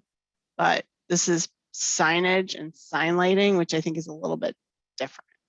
And I mean, I don't know if Steve wants to speak to it, but I know he will review a sign plan and the specs for the sign and issue a permit based on that. Sorry if to you butt want- in, but Pat, I have to leave for that conflict I mentioned earlier. I think I'm like, Well, All right, thanks, thanks. Michael. I mean, if you want to condition it to review the project a year after final inspection, and then if there's an issue at that point, or 6 months after final inspection, whatever you might choose, I think that's probably your better recourse at that time, because then you've had real life experience with how it's working. and Mr. Rice, you're not open to having a not internally lit sign? I beg your pardon, could you repeat that, sir? So do you need to have an internally lit sign, or could you do a sign that's not internally, that's not lit on the building? We could do a sign that's not lit, but then it would hurt our advertising ability, but we're willing to, we obviously have to apply.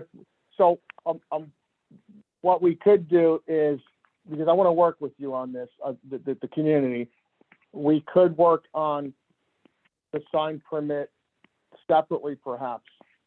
So, and I'm willing to reduce the sign brightness to where you can see it, but it's not like throwing light out into the community. And I know we can achieve that with a backlit sign to where it's not, it's just, we're literally just backlighting the letters of the brand name to where we're not really even throwing light out, but it's just lit. I don't know how to describe that, but I know that it's possible to do that. I'm just not a sign designer or consultant, and I'm willing to present that. So if you wanted to condition the issuance of, if this was possible, to condition the issuance of our permit to proceed with the project, but the signage is subject to the review by your person that handles, sign permits, and to the satisfaction of the whatever community standards you want to put forth on that, I'm certainly willing to agree with that and work with you on that, because we don't want to create a nuisance by any stretch of the imagination, but we would really appreciate approval to move forward with the project, and we certainly don't want a sign to hold that up. But so I guess, would you agree to this? So I'm just trying to wrap this thing up tonight, so we don't have to continue it, right? So the issues with the board are colors right now and the lighting of the sign. Okay, so, and I think that the lighting is in our purview because we want to make sure it doesn't affect other people or other businesses, et cetera. So if we condition the site plan approval that, you'll come back before us prior to a building permit to have your sign approved and your colors approved as part of the site plan approval. We could just push those two things off to another approval, so to speak, and have you come back prior to a building permit for the planning board sign off. Does that make sense or no? The only concern I have is not getting a building permit issued pending approval of colors or a sign. Because we'd like to proceed with trying to build if we get approval. I don't want to make the assumption, but, and I think the colors, listen, I'll work with any color palette. If it's a national brand and you chose Benjamin Moore over Sherwin-Williams, we'll work with that. So I think the colors we could kind of take off the table. We're going to design the building to colors that meet your community standards. And we'll present that to you. And we, we're not going to put color on the building until such time that that's approved. The sign, we obviously need to advertise. We're willing to put it on as primer if that's what's necessary. But I don't think we're going to put a sign up there that's so bright that that's going to create a nuisance. So is there a way for us to get to some type of, and I don't know the process there, but some type of vote on the approval of the project, but put the sign to, us having to present additional information on that to get approval for the sign permit, since a sign permit's a separate thing that's required anyway? Because giving me the building permit doesn't give me the right to put that sign on the building until such time that I have a sign permit anyway, in most municipalities, unless it works differently there. Do we have enough? I think we have enough information. Do we want to close the public hearing? Before you do that, Mrs. Neary has her hand raised. I don't know if you're still taking public comment. Sure, Mrs. Neary, go ahead. Oh, sorry, I just muted you. I'm trying to unmute myself. Thank you. I'm still concerned about motion activated exterior lights. You haven't addressed that, so I'd like there to be some control over that. If you can possibly do it. Mr. Rice sounds like a reasonable person, so now that he's with us, maybe that can be discussed. Thank you. What I can help if you want to present the concern to me and tell me what the specific concern is, and then I'll gladly address that. Well, I'm just concerned about light pollution, and I think motion activated lighting would be a great benefit to that area, especially with a building as large as yours is going to be. And when you say motion activated, are we speaking about exterior lighting? Oh, yes, yes. Mr. Silva? The concern that Ms. Neary has is that the lights staying on all the time, and whether or not there's a certain time in the evening where the lights in the area of the entries and so forth would be on a motion detection as opposed to it being constantly on. She's trying to reduce the amount of lighting that's occurring in the off hours overnight.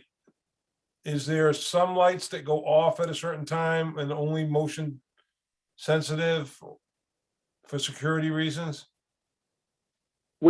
So to that point, and Mr. Silva, I don't know the code, but we do photometrics on our properties, and yes, if we are allowed to put those on motion sensors and just have a minimal amount of lighting, just so somebody doesn't, we don't want a trip and fall hazard either for the community. right. I'm certainly in agreement with that. Number one, in addition to reducing light pollution, it also reduces our energy costs. So I'm 100% in favor of that if the community would allow it. But most communities demand that we keep a certain amount of light on for public safety. So if the community and Mr. Silva are able to work towards some solution to reduce that light pollution and to put some type of motion sensors, we're certainly willing to work with the community on that. I think we can leave that to the board to condition something related to that.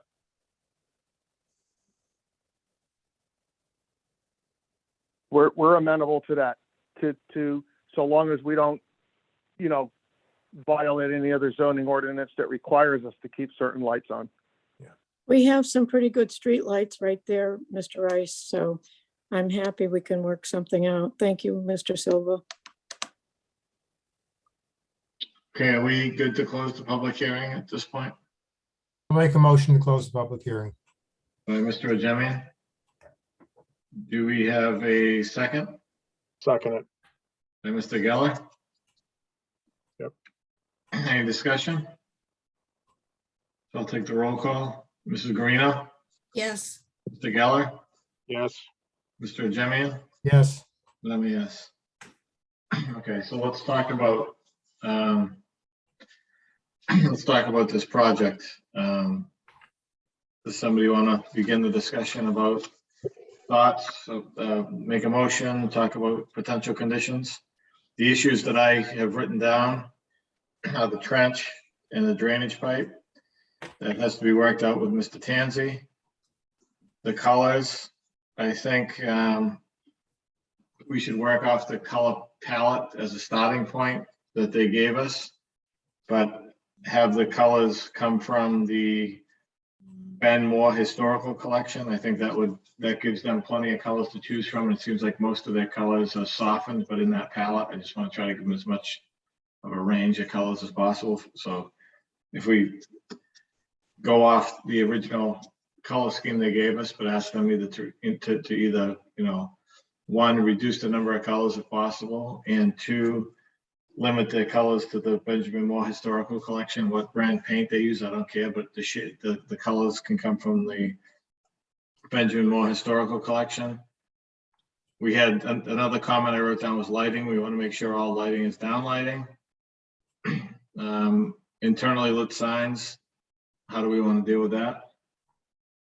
And fire escapes and catwalks to be removed. So And I'm internally- sorry, but you had one condition from the very beginning with the hydrant flow test to be conducted.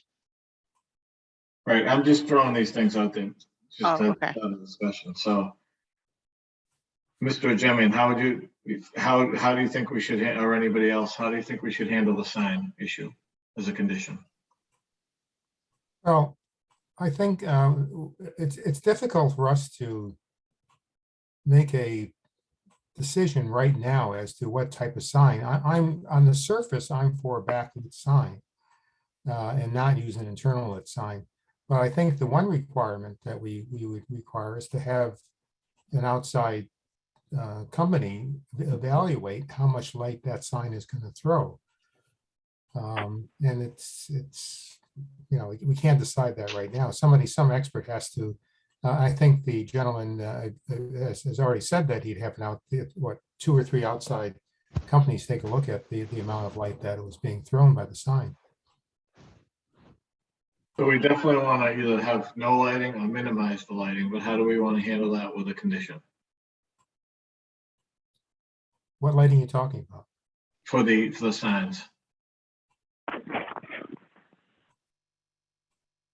Well, it has to have some lighting. Can we condition it by, he's willing to have a consultant give you the light Kelvins.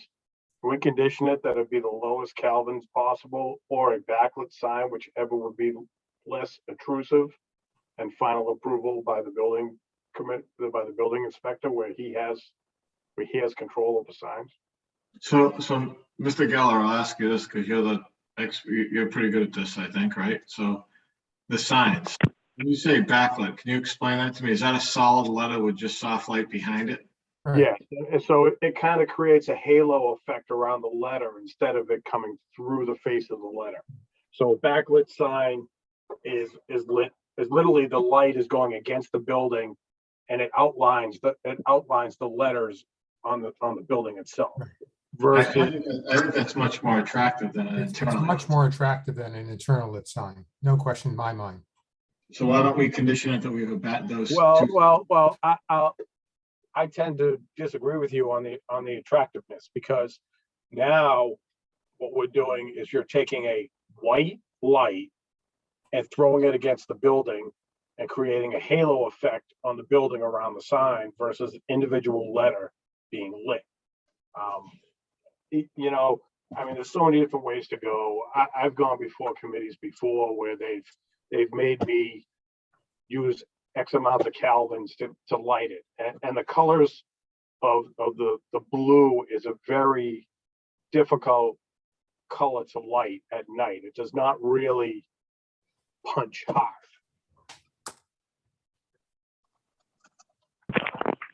I just shared a sample of backlighting, if that helps. That's a backlit light.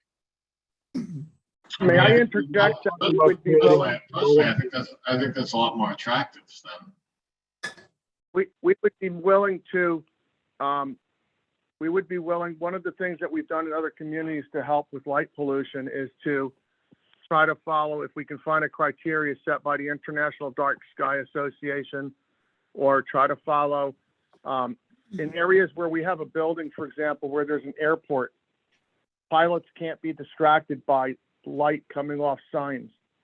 And we're cautious to make sure that we reduce the number of lumens in those signs to FAA standards.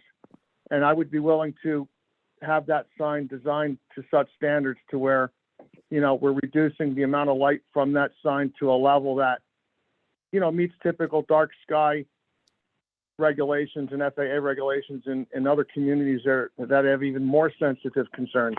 So we will do whatever it takes to meet, you know, those conditions if they're put upon us. I think that's a good suggestion, Mr. Chairman. So If we condition it that they meet the dark skies and the FAA requirements for lighting, that should be sufficient. and have it back, I mean, I think backlit is much more attractive. I like backlighting too, but I'm not sure. Hello? There may be some, I don't know. You want to go that far?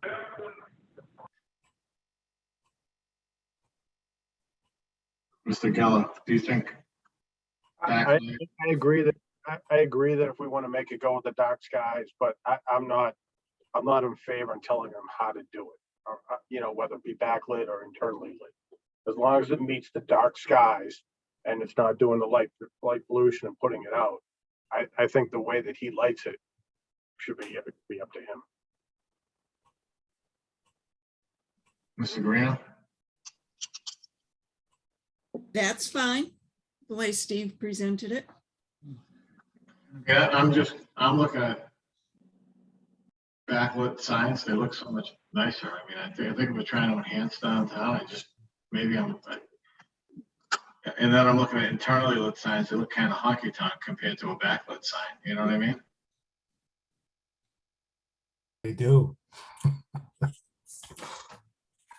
Who's that, Mr. Jemian? Yeah.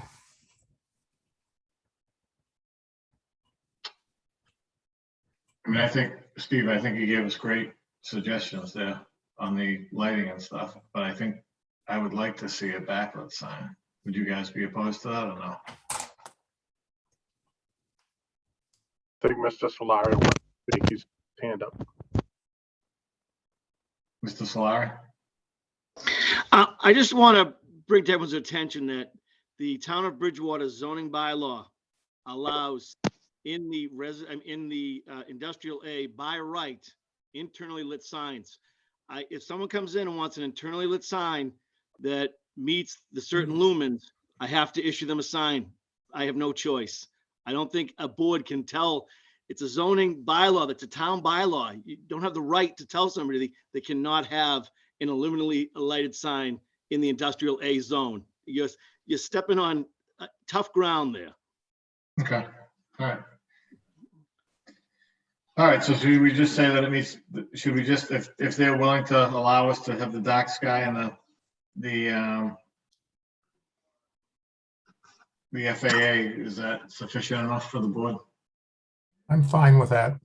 Yes. I also would prefer backlit, but I hear Mr. Solari.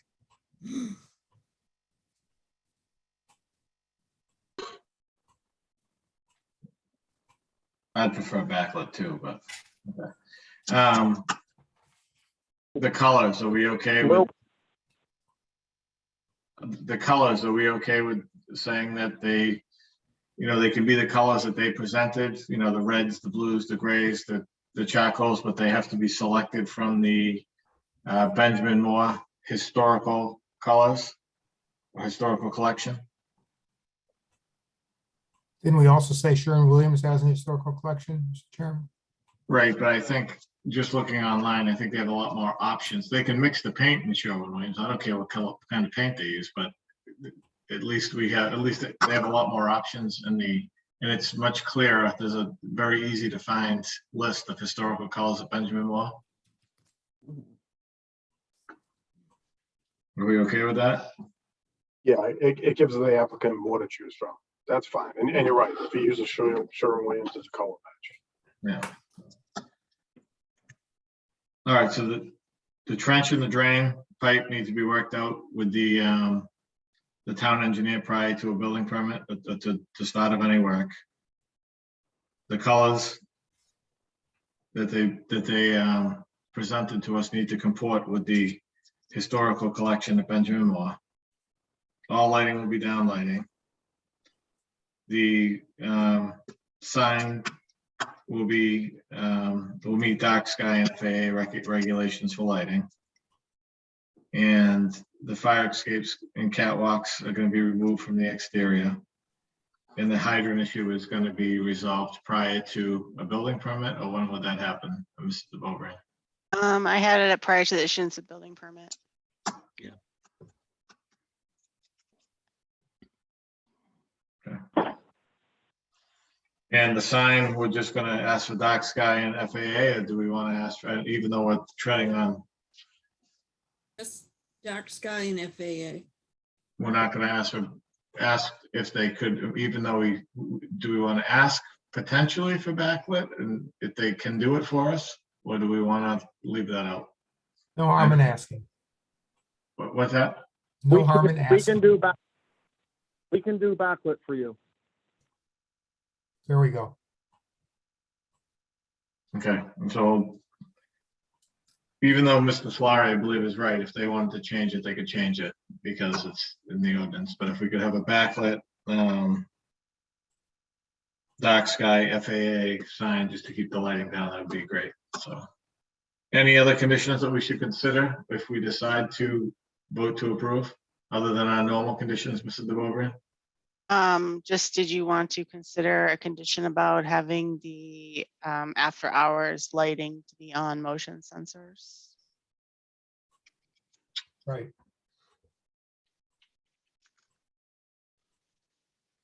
Their hours. We would agree with that. Go ahead, sir. We would agree with that as well. There's plenty of street lighting in the neighborhood. Okay. That's the only other one that I And had written. consideration safety. Okay, trench, drain pipe, colors historical, lighting all down lighting, backlit, FAA, dark sky signs, no fire escapes, no catwalks outside, hydrant. And what was the one you just said, Mrs. DeBoer? All after hours lighting will be on motion sensors. And the hours end at 10 o'clock, is that correct? I believe that's what they submitted.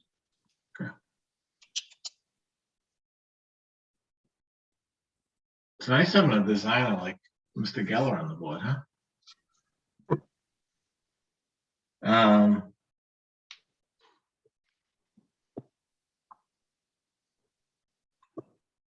Do we have a motion? Do we have any more conditions? Do we have any strikeouts to conditions? What do we want to do? For discussion purposes, I'll make a motion that we approve the plan with the standard conditions and the conditions which you read, Mr. Chairman, regarding the drainage, Colors, colors, the sign, the the downlighting, on timer. backlit sign, dark sky, FAA. timer. Backlit is preferred, but we're not requiring it. Well, I think Mr. Rice agreed to it. The I know, condition. but, well, okay. And I just, I don't want to speak for you, Mr. Rice. Did you agree to the backlit sign? We did agree to that.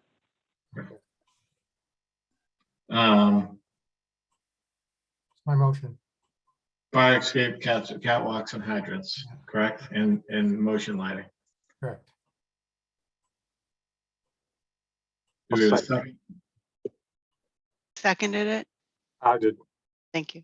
Was that Mr. Geller? yes. Okay. Any discussion? Yeah, I would just like to say that this is a good example of both public input and the developer working with us to come up with something that is better than what was originally approved, originally presented. And I think assuming that everything works in that direction will be a good project. Very good.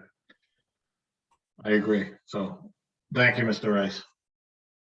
I want to thank you as well. Thank you very much for your consideration for this project. And we look forward to working with you. Right now, you are honorable members of your community, and I look forward to becoming a part of your community. No, and I appreciate it. And I know we'll put some conditions on here that you didn't have to agree to. So I just think if we can try to improve that area as much as possible, it's good for everybody. So thank you. I agree, because we're going to be. Okay, so we have a motion, we have a second. We have any more discussion or comments? Okay, Mr. Jemian, Yes. Mrs. Greeno, Yes. Mr. Geller? Yes. No, yes. Okay, thank you. I didn't think that would take 2 hours, but wow. I had 20 minutes planned. I don't think we're going to get to master plan, Mr. Chairman. Well, let's keep going. We'll try to move. All right, so while we have Mr. Silva here, the next thing up is we have 1998 South Street. This is a continuation for Slate Rock Farm Realty Trust, definitive subdivision plan. Yeah, this is a continuation. So, Mr. Silva, are you ready? If I open this public hearing at 8:35, are you ready to go, sir? Yes.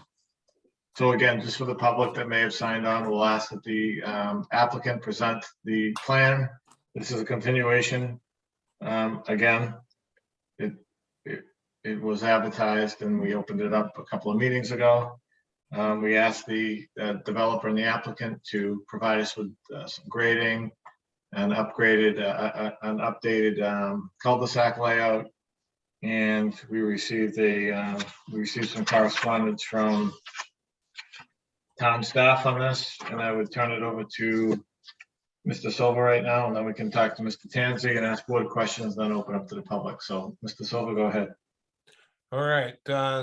So at the last meeting, those items were still left open. There was a minor change that had to be made to the conceptual layout of the conventional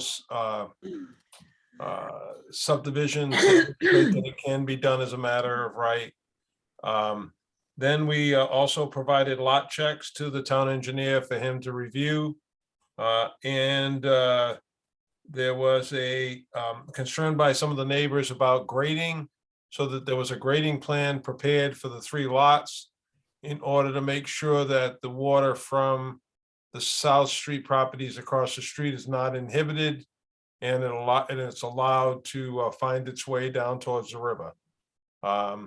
So the swales were placed at the ends, the southern end of lot 2, in between lots 1 and 2, and in between lot 16A and lot 1. So there's the ability for the water to find its way to the rear. And that was really the major issue reason for continuing it. It was also in response to the water department's comment about testing. The same as in the previous one, we're asking for that to be made a condition of approval to do a hydrant test in the future. I really don't know why a hydrant test is needed in this case, but that's fine. If it can be done at a better time, weather-wise, I think that that would be the more prudent way to do it. And I think that's pretty much the only items that we really had. Okay, so Mr. Tanzi?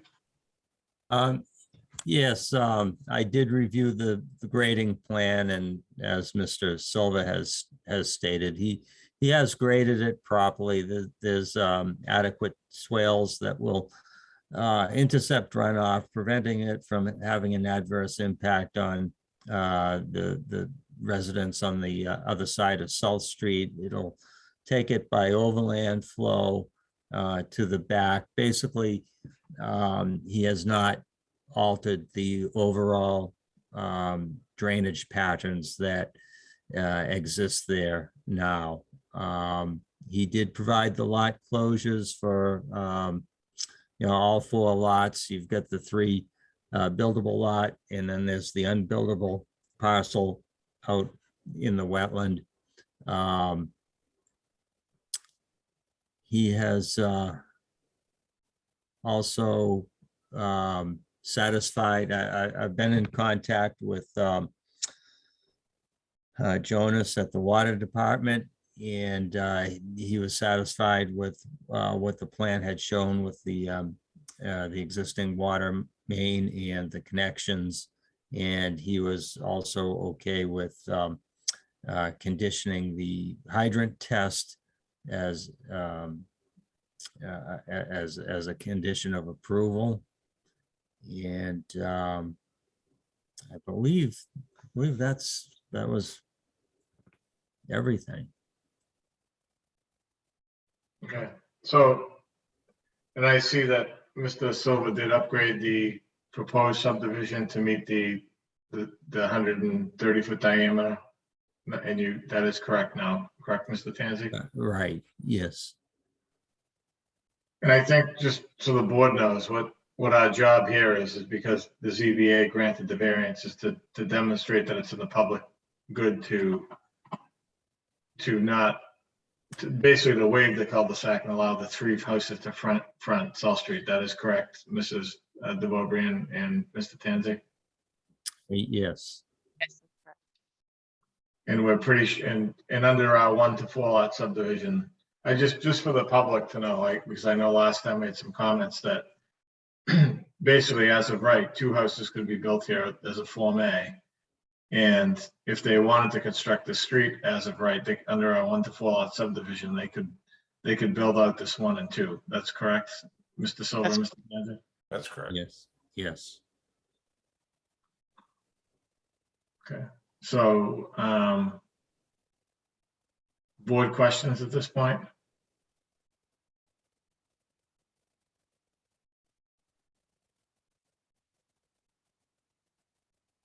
How about public comment at this point? Is there any members from the public that wishes to speak on this project? I don't see any hands raised at the moment. And I don't see anyone in the, oops, the wrong thing, sorry. I don't see anything in the chat.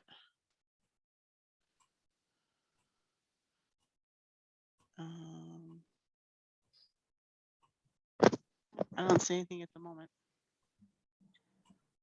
Okay, and then the public good, Mrs. DeVobrian, is that the road doesn't need to be constructed, that an easement and some Taunton River land will be accessible to the public in perpetuity, correct? Yes. And those, I mean, and then, these houses could be, 2 of these houses could be built without a road, and then a road could add the 3rd house. Right. So, Also, the houses will be built further away from the river. Right, There'll right. be And outside the positioning of the houses is a better positioning this way. All right, if we have no public comment and we have no board comment, do we have a motion to close the public hearing? Before you close the public hearing, Mr. Chairman, did you want to review the conditions that I submitted in the packet, or did you want to do that after? I think they're pretty standard. Let me see. I'm just finding the packet now. Hold on.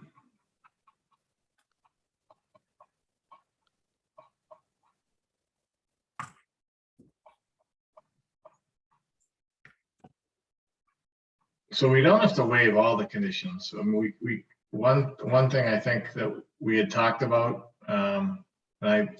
is that if we could keep the condition of street trees, whatever it is, every 40 or every 50 feet along South Street, if they remove trees. I think that's one thing that we could add as a condition potentially. Yeah, I'm happy to add that if the board wants. Let me find out what you gave us for condition. I read them earlier and I'm just gonna get back. I to you. can, if Rebecca, if you stop sharing your screen, I have it up. I can share mine. Thank you. And we're pretty sure, Mr. Tanzi, that the neighbor's concern about water and water impacts. The reason we asked for that grading plan is to have them demonstrate that there were no adverse impacts. And one of the conditions is going to be that they have to submit a final grading plan prior to occupancy. Yes. Can you see that? I'm trying to find it in my packet. Yep, all right. So in addition to our normal, our normal conditions will have to be modified to some degree. Well, correct? I already did this is the modified. The normal conditions would not apply in this case because they All right. don't, it's not a true subdivision, so they won't need to do so I took out, there's only like 2 or 3 that would apply. So this is the modified, this would be the extent. Is our motion going to be to, when we finally get to a motion, is it going to be to approve or deny a subdivision plan or to approve or deny a frontage waiver? It's a subdivision. Well, you have to approve the waivers as requested, which includes a waiver for frontage and waiver to construct all. I think you requested a waiver of all the subdivision requirements, didn't you, Larry?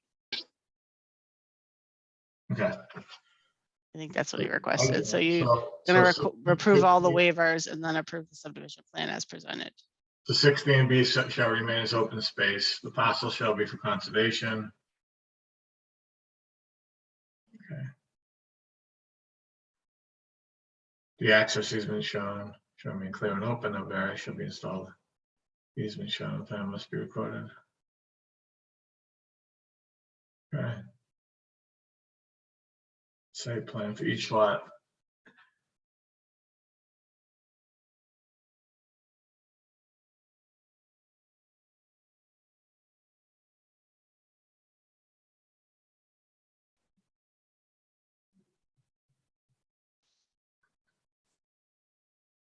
Yeah, I think the only other addition is we'd have to ask for the street trees. Okay. So you Unless- want to add.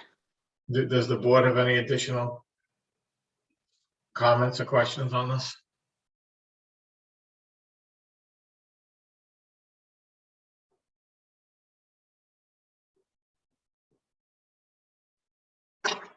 No.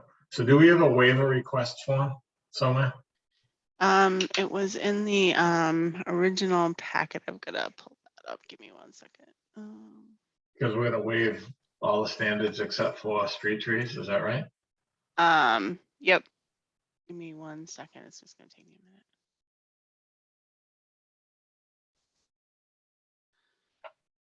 a minute. All right, well, we can close the public hearing while you look for that, correct? Yeah. Unless, that's fine. Mr. Silver, public board, are there any more questions or comments? No. Stop sharing. Do we have a motion to close the public hearing? So moved. Oh. Who was that, Mr. Geller? Yes. Second by Mr. Jimmy. Yeah, that's fine. Did you both say, did I hear you both or did I just hear one? I'm sorry. No, you heard us both at the same time. It was a tie.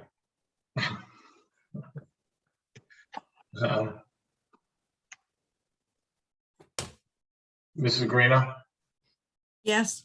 Mr. Jimmy, Yes. Mr. Geller? Yes. Oh, yes, okay, so with regards to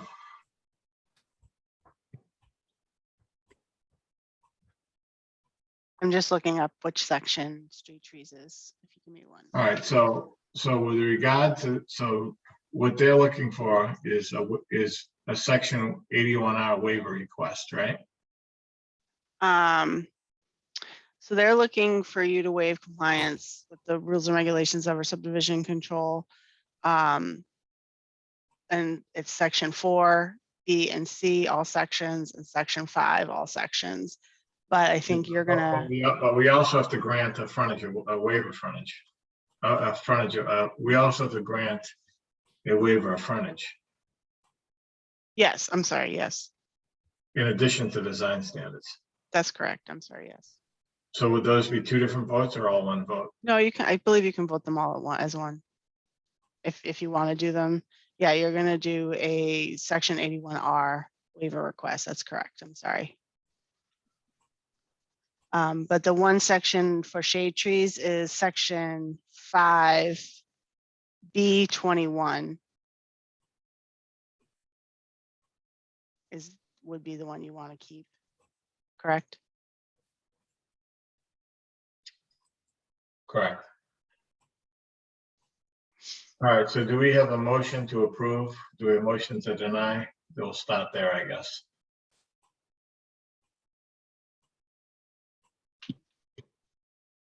You're saying a motion to approve the waiver? Is that what we're doing first, the subdivision control waiver, the 21R waiver?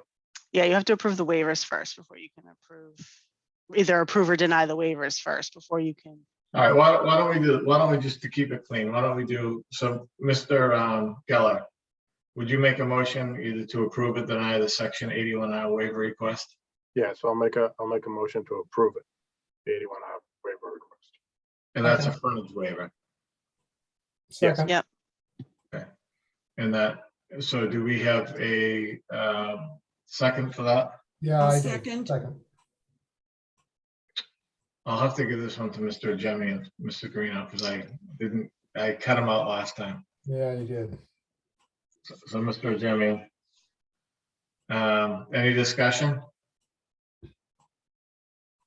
All right, Mrs. Greeno, Yes, Mr. Jemian, Yes. Mr. Geller, Yes, and I'm a yes. Okay, so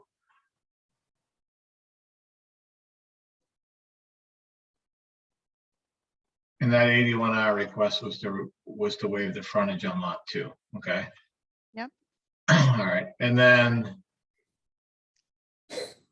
do we have a motion to waive section 4? Just B and C. B and C before. B and C with the exception? Nope, 4 is fine. So do we have a motion to waive section 4, B and C? well, it would all be part of one, so I think it would say that I make a motion to approve the waiver for section 4, section 4B and C, and all of section 5 except 5B21, which is Correct. Yeah, we can, all right, we can do that, it's fine, so. well, so we have a motion- it's not 3 waivers, right? It's only 2. Yeah, no, that would be 2. That would be fine. So we have a motion by Mr. Geller to waive section 4, B and C, section 5 with the exception of B21, which is the street trees. Mhm. Do we have a second to that? Second. Mr. Jimmy?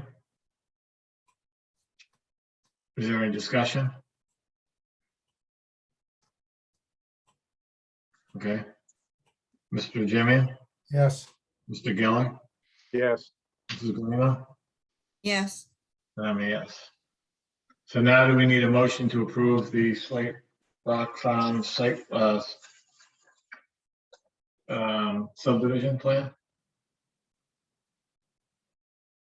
So move. I just want to make sure that's what we're doing, right? So.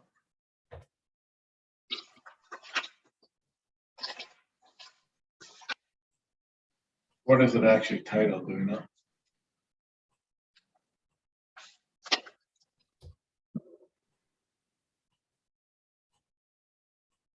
I think it's Slate Yeah. Rock Farms is the actual title.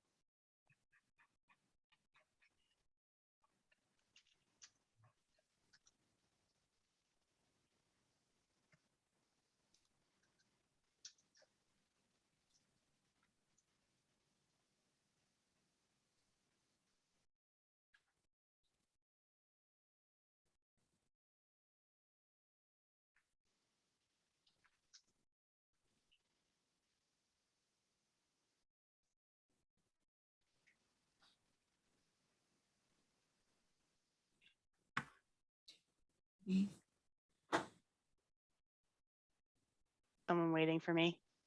Yeah. Oh. So we have a, show us title, the actual plan's title from Mr. Silva. There was just one comment, Mr. Chairman. Go ahead, Mr. Silva. In your vote, you're asking for the waiver from the frontage, but that's not just at the street, that's also the as measured at the setback also. They don't waive that. The zoning board of appeals waives that for you. They waive that, I already waived that for you, Larry. So they don't have to? No, because this board only waives their subdivision regulations. That's not part of the subdivision regulations. It's part of the zoning. Okay. It's fine with me. I don't believe that's in the subdivision regulations.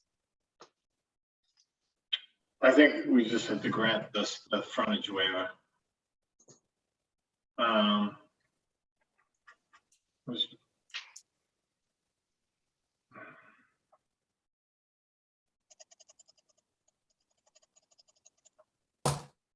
So the plan I have is, is the Slate Rock Farms 3-lot subdivision plan. And I think the last revision we have is 12522. Correct. Yes. Okay, so do we have a,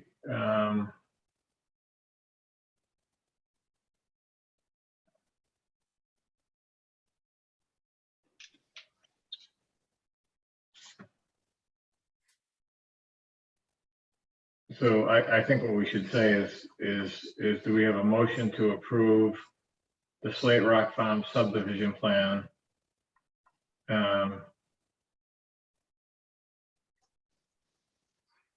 With the most recent date of 12522 with the approved waivers. Is that how we want to handle it, Mrs. DeVogran? Yes. Does somebody want And the conditions as presented. and the conditions that we discussed? Mhm. Is there somebody that wants to make that motion? So moved. Mr. Ajemian, Right. did you get that motion, Mrs. DeVogran? Yes. Do we have a second? I'll second. By Mrs. Garino? Any discussion? Mr. Geller, Yes. Mr. Garino, Yes. Mr. Ajemian? Yes. Yes.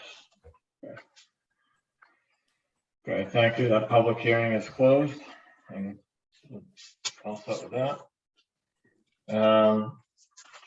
Next up, again, Mr. Chairman, before we move on, the consultants for the master plan just texted me and asked if we wanted to reschedule them before so that they can do something else. Are we gonna, do you want to do that on a different night since we're already at 9 o'clock? it's already 9 o'clock. I mean, I think we should continue the master plan to another night. Is that okay with everybody on the board?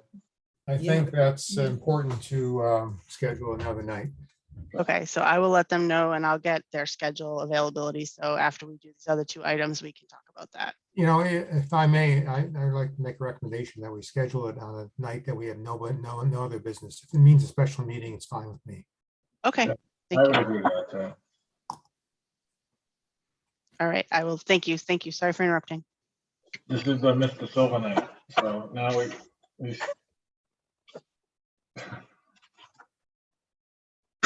we have a public meeting. This is a request for a minor modification. This is 14 Summer Street. The owner is DA Bar LLC. And they, Mrs. DeVogran, can you pull up the application? Yes, I'm sorry. Well, what, Rebecca, Larry, are you going to share or do you want me to share? I was getting there. Sorry, I was a little slow on that one. Okay. Usually for Silva, I don't have to share. So,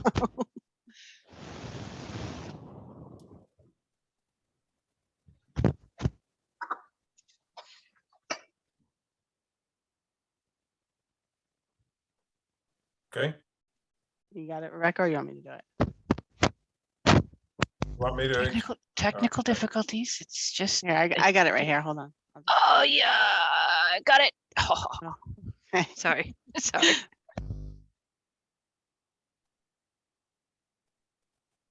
Would you like me to explain? Sure, go ahead, Mr. Sullivan. Okay, this is the old Bogarts. Remember, we went through that site plan approval about a year ago. They've been working on that building. It's been coming along very well. Two things that I've changed from the original approval. The first is in that front patio area, they shifted it slightly to the left, away from the wall that you see that's on the property line there. They pushed it a little bit to the left. And as such, we're just showing you that there were some adjustments to that patio. So what we've proposed here, because now that patio is a little bit closer to those spaces, that we're adding parking bumpers and bollards in front of the two handicap spaces. And pretty much everything stays the same. Otherwise, the access is still the same. You come up the ADA ramp, turn, and you go up into the onto the patio and into the building. There was some confusion about the use of the terminologies deck. We called it coveted deck. The architect has always used the word patio. And even on his original plans, he showed it, same structure. It's partially covered. We don't show the partially covered. We just note on here that it's covered, but it's the same degree of covering that was on it originally. And the only other change was on the side entrance. In the original plan, there was showing a ramp next to those steps on that side entrance that goes to the apartments, and there is another entrance into the restaurant. But the reason for that ramp that was located on that side was for just to make the ease of deliveries to the restaurant. That was eliminated in order to keep the maximum amount of width for a fire truck coming in on that side. So that ramp area was eliminated. Those are the only two changes. All ADA access is through the front, always was. That side one wasn't for ADA access. And those are the two changes that we're asking for them to be declared as minor modification. We would suggest that we could pick them up in the as-built to document it for the planning board. And that's all I have, and I'll answer whatever questions you have.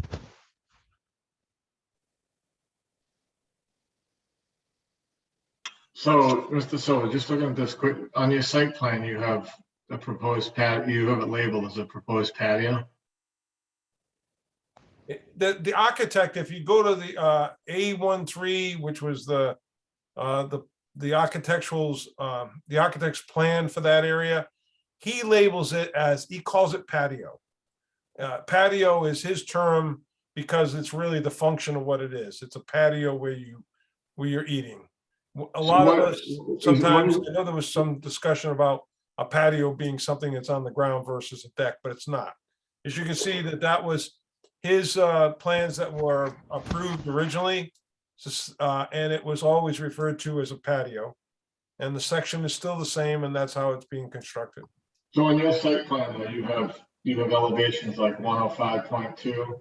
Is that the level? What is that?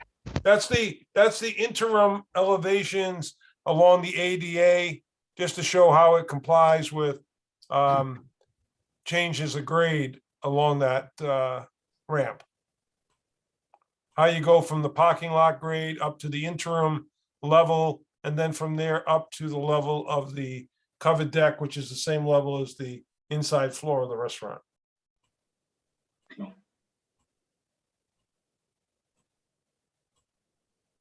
So it's really not, they're not major changes. The deck is closer to the parking spaces. There is no room to push the parking spaces further away because that aisle is already, minimal. You're in that downtown area, there's not a lot of room. But we protected those spaces and protected the deck by the bollards and the parking bumpers. Same access, everything's still the same. Larry, I got one question. The proposed deck out the back part, that there was a ramp there, correct? Yeah, yes, there was. So was that the ramp for access into the apartments? No, No, the apartments are only accessed by stairs. There's only stair access to them. That ramp is only there to take you to the same level of the restaurant. And they thought that they might have that ramp there to allow for deliveries, you know, like say liquor delivery or something like that. But instead, they're just going to do those through the front because it was going to be too confining on the fire access on the side. So they decided to eliminate that. It actually looks nicer. It looks nice the way it is right now because it's already been built out on that side. So is Mr. Tanzi on right now, by any chance still? I'm here, yes. So I'm just reading your comment letter. It says the modification plan does not connect the accessible parking aisles. Yes, and that's, I'm talking about the accessible parking areas right off the patio. There's bumper stoppers and bollards at the end of those parking spaces. Whereas if you look at the previously approved plan, the parking spaces had what's called an accessory path to the ramp. It's, I don't know if you can see my plan here, but this path here, it allows a wheelchair to go from the access aisle to an access route to the ramp into the building. Whereas what's being proposed now, there is no access path. If a person were to use this space, if both of them were occupied, the person in a wheelchair would have to go behind the parked car and then back up to the ramp. The ADA code requires that an accessible path or route be connected with an accessible aisle to the, you know, either the entrance or to the ramp to the entrance. So the way they're proposing it now, it, you know, in my opinion, it does not meet it's not ADA compliant.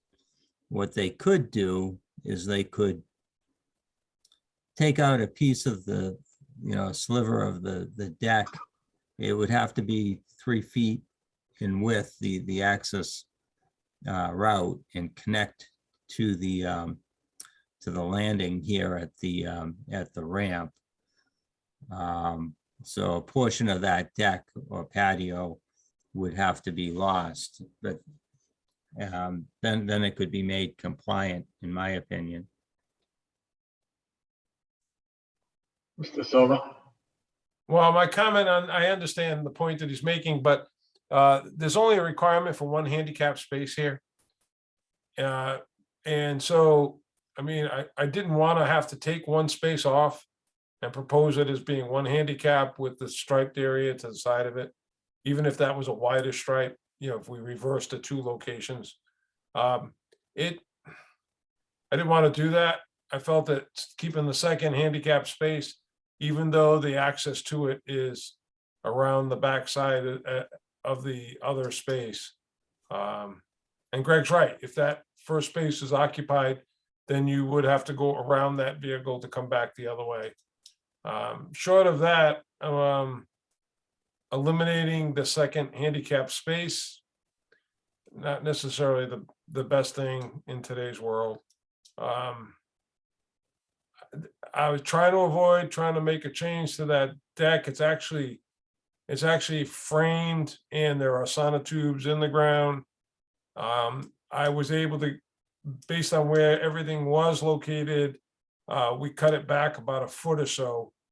But to do any more than that means that they really have to change the entire structure. I know it's not your fault that that's the way it is, but that is what would have to happen. So I don't know. They want me to eliminate one parking space? I mean, I can make it a regular space, make 2 spaces basically, but I didn't think it was good just to keep one, even though I think I could get away with just one. Mr. Tansey, what would you recommend? Well, if you can get away with one accessible space, I would recommend that that's what you'll have to do. Otherwise, you've got a safety issue. I mean, the bottom line is right now, and I see what you've tried to do, Mr. Silver, and I think we're all appreciative of the concerns that you'd have for people with disabilities. But at the same token, if we're going to provide an accessible space to them, it has to be safe, and it has to be ADA compliant. I mean, that's just the bottom line. So I think I would like to just check myself on that comment that I made, though. And Rebecca, you're on the line here. Rebecca, am I correct? It only needs one, or? The restaurant portion needs 25 spaces. ADA requires 1 per 25, and then it jumps up to the next category at 26. So for 25 restaurant spaces, 1 handicap. Okay. I just wanted to make sure I wasn't speaking incorrectly, Greg. Yeah. I mean, I would just hate to, force somebody with a disability and limitations out into a, into an access. Into a potential aisle. Yeah, vehicular no, I hear access you. aisle, right, and it's right at the, Right at the entrance, and it's yeah, kind of blind. It would be kind of blind at that point. right. I mean, if I made that the wider one, so if I reversed it, made the striping wider, put the 1 compliant space, and then just put a regular space next to it. Maybe I could label that one senior, right? Yeah, well, one of them is going to have to be van accessible. So I'm saying that's what I do. I'd make that one van accessible. Right. I think that's the only option. Okay. And so the apartment building doesn't have to be ADA compliant? No, it's Okay. only, there were existing apartments that were there, I think, and it's under the requirements. Steve's on the line, I think. Steve could speak to that better than me. So Okay. the occupant load of the restaurant is only 26? Because I thought the occupant load was a lot larger than that for the restaurant. The parking spaces required was only 25. What for is, the what number is of the, seats. so the occupant load is based on the amount of seats in the restaurant. Yeah, and it's 1 per 4. 1 per so 4. I thought So it was it's like 100 it's seats. almost 100 seats. Okay, that's my only question. I don't have the plan in front of me. That's why I'm asking through you guys. Thank you. I can look for the original and pull it up, but I just need a moment. Right, but you are correct. If there is going to be only 1 spot, it has to be a van accessible spot. Right. So we'd reverse that one. And so do you have 25 spaces? No. Yes. Well, we do, but some of them Oh, are no. on site and some of them Oh, are not. yeah. Right, 22 on-site spaces. Yeah. And this was central business, so there was on-street parking considered as adequate. Okay. I don't think we considered on-street parking. I think what we looked at was, this was a pre-existing non-conforming use. Then you Yes, reduce yes. the occupant, you reduce the occupant load of the restaurant. So you That's made it more conforming. That's right, yep. And that's why we were able to limit the parking, That's correct. because we don't consider on-street parking. You made it, I think the occupant load was well in excess of 100. And you've expanded the parking spaces, not reduced them, and reduced the number of occupants in the restaurant.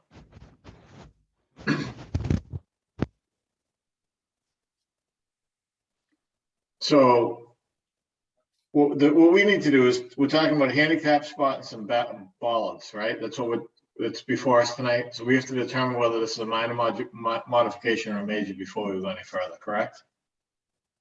Mrs. Gabaldon? That's correct. Would somebody like to make a motion as to whether this is a minor or a major modification at this point? Make a motion that it's a minor modification. Okay, do we have a second for that? Second. Second it. Was that, I didn't hear, I heard, who's that? I seconded it. Jean, Jean. second for minor modification. All right, so just for discussion. But this has to be worked out, correct? I mean, it's what's before us, we can't accept as a minor modification, right? Because the ADA parking lots, the ADA parking spaces don't meet the law. Is that correct, Mr. Tanzi? That's correct. So if we accept this as a minor modification, is this something that you just work out with Mr. Silva, or does it have to come back before us? I can work it out with Mr. Silver. It's very, it's a very minor, it's a drafting edit is what it really is. Typically, ADA compliant issues are the jurisdiction of the building inspector. Right. Okay, so what we're looking at anyway is just shifting the patio westerly and adding the bollards anyway, correct? And then the ADA issue we worked out with Mr. Tanzi and Mr. Silva and Mr. Solari. Yes. Yeah, I mean, I would add that if he's turning into 2 parking spaces, that he adds 2 more bollards and another car stop. Because the application, what we're actually accepting as a minor modification is moving the dining deck westerly away from the property line. And the proximity to the handicap spaces requires the addition of ballads. So we're just approving these bollards and the shifting of the deck with this minor modification, correct? That's correct. All right, so we have a motion and a second to accept this as a minor modification. Is there any further discussion? This is just to accept it as a minor modification. Correct. Okay. And we have a motion and a second. So I'll start off with Mr. Guarino, Yes. Mr. Jemian, Yes. Mr. Geller, Yes, and I'm a yes. Okay, so we accepted the bollards and the shifting of the deck as a minor modification, and then I guess what's going to happen is Mr. Solari, Mr. Tanzi, and Mr. Silva will work on the ADA parking scheme, correct? Yes. Yes. Is there anything And else? we'll reflect it in the as-built. Say that again. And then we would reflect the change in the as-built. Correct.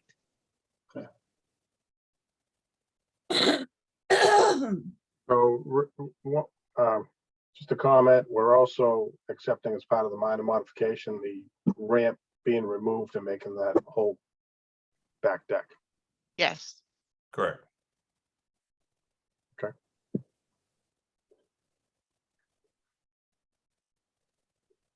Is there any other action we have to take on this at this point, Mr. DeBoer, or no? No. We'll just approve it. So walk me through what we're approving again. Besides, Mr. Geller just confused me now. The back deck, what do we? The back deck, they removed the ramp and just made stairs going up it, I believe.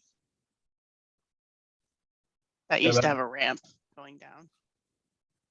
And that's acceptable with Mr. Solari, I would imagine. Yeah, Yeah. they only required to have one handicap ramp, and it does have to be to the main entrance. So if that's the main entrance off the deck, then that's okay. Okay. So do we have a motion to approve the minor modification? I'll make a motion to approve the minor modification. Do we have a second? Second. Was that Mr. Jemian or Mr. Yes. Geller? Mr. Jemian? Yeah. Any discussion? And that's for the bollards, shifting the deck, and the removal of the handicap ramp. Those 3 items, correct, Mr. DeBoer?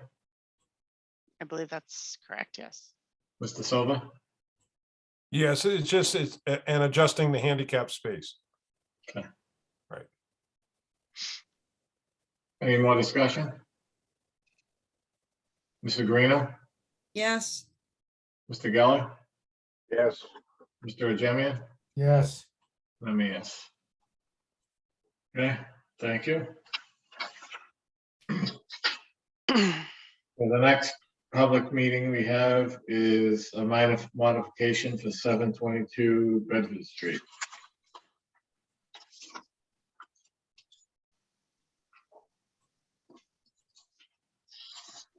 And this is a request for a minor modification by Roliari LLC, Perfetti Electrical, and CNT is the applicant. Mr. Silver, are you prepared to present this? Yeah, for those of you that don't know me, I'm Larry Silva from Signage Engineering Associates. Yes, this is a proposed, what we are asking is a minor modification to allow for the installation of solar panels in the area of where the stormwater basin is, in order to provide energy for the building. We have provided even some of the bills that they have for this structure, and the staggering amounts of electricity that are needed here. And the solar panels will help take the sort of the curse off of some of it. They already have solar panels on the roof, and this is in addition to that.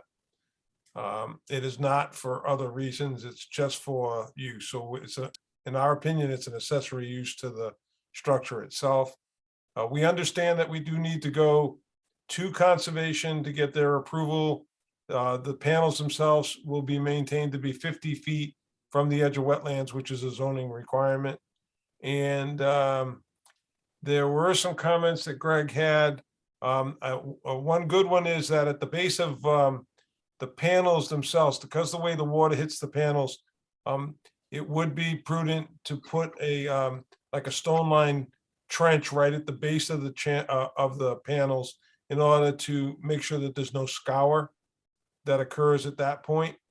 I would say though that when you look at it in terms of stormwater, in total stormwater doesn't change. Well, solar panels just generate the same amount of flow and same amount of runoff that not having them there does. So it's not an increase in stormwater flow.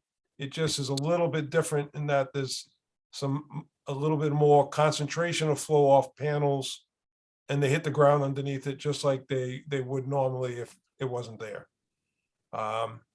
And so we're looking at this as a minor. We're hoping that the board looks at it the same way, because they would like to try to get move forward and get our conservation approval and get them started on putting them in. And with that, I'd answer whatever questions you might have. And I do have a representative from CNT on the line if you have a technical question from them. Mr. Kennedy, could you just explain your letter we received today? It was today on this project. Yes. One of the things that I noticed about the panels is that they appear to be either in the basin or on the edge of the basin. And it sounded like Mr. Silva was saying that they actually are in the basin. And I'm not sure exactly how that's going to impact the basin.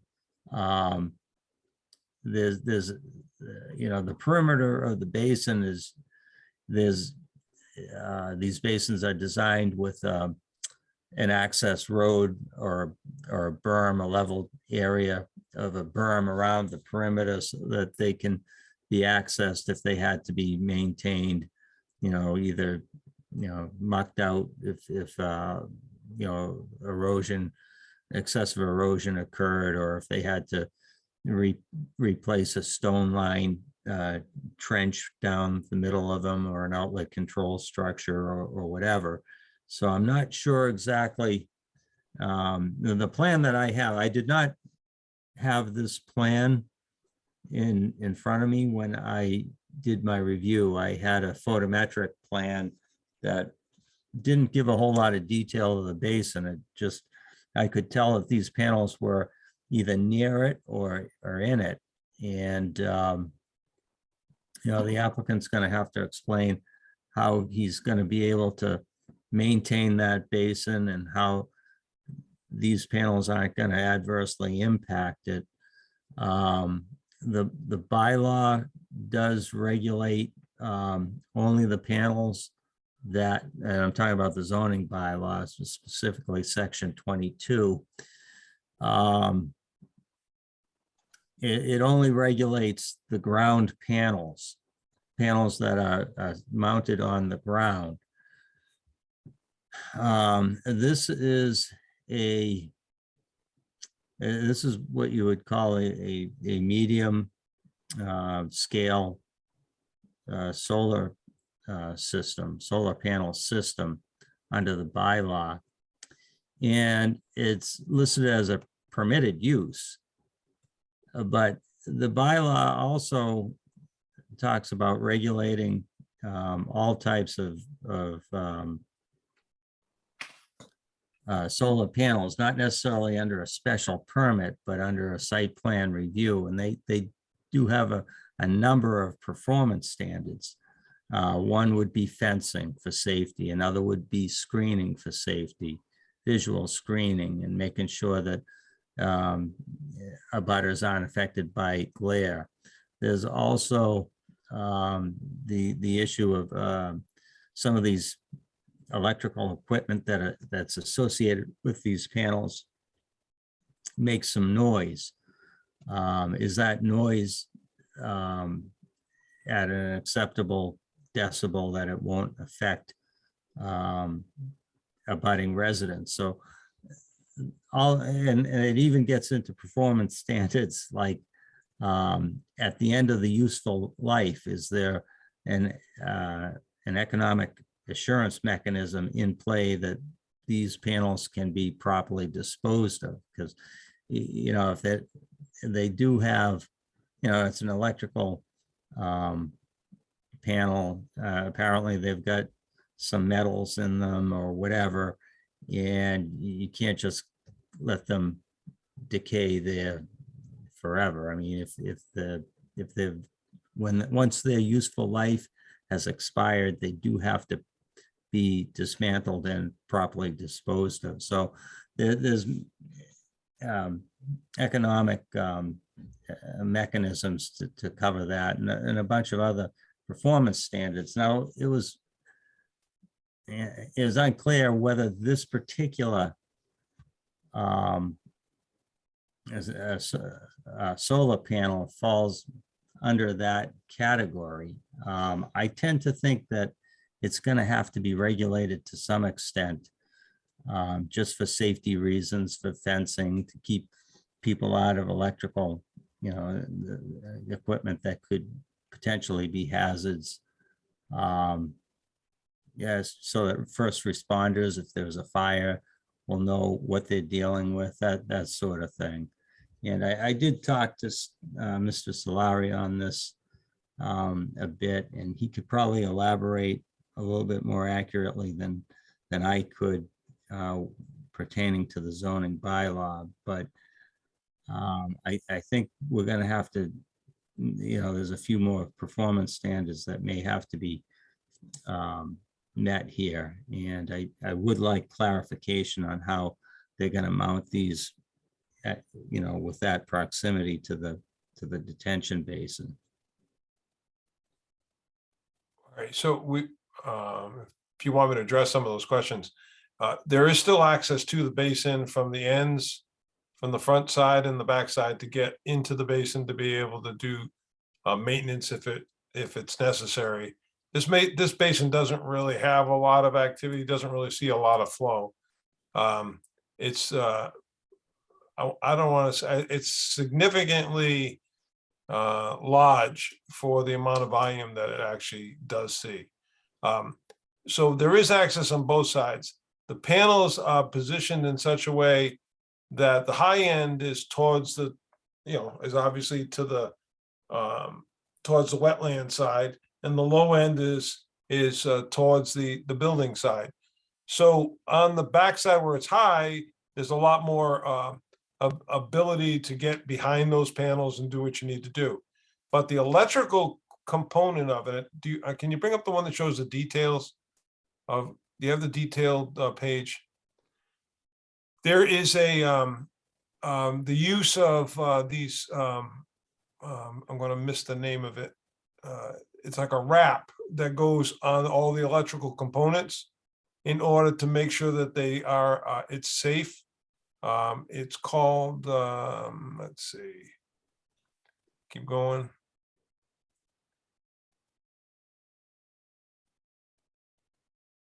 Is that the last one? No, there's another one, right? Okay, you see over there that solar scrim? That is, it's basically a way of covering any of the wiring in order to make sure that it's not accessible. It's an alternative to having an area all fenced in, especially where this is not a site that, this is more of a, it's a commercial site. That's very passive kind of uses here. You don't see, there's not a lot of activity on the property itself, but these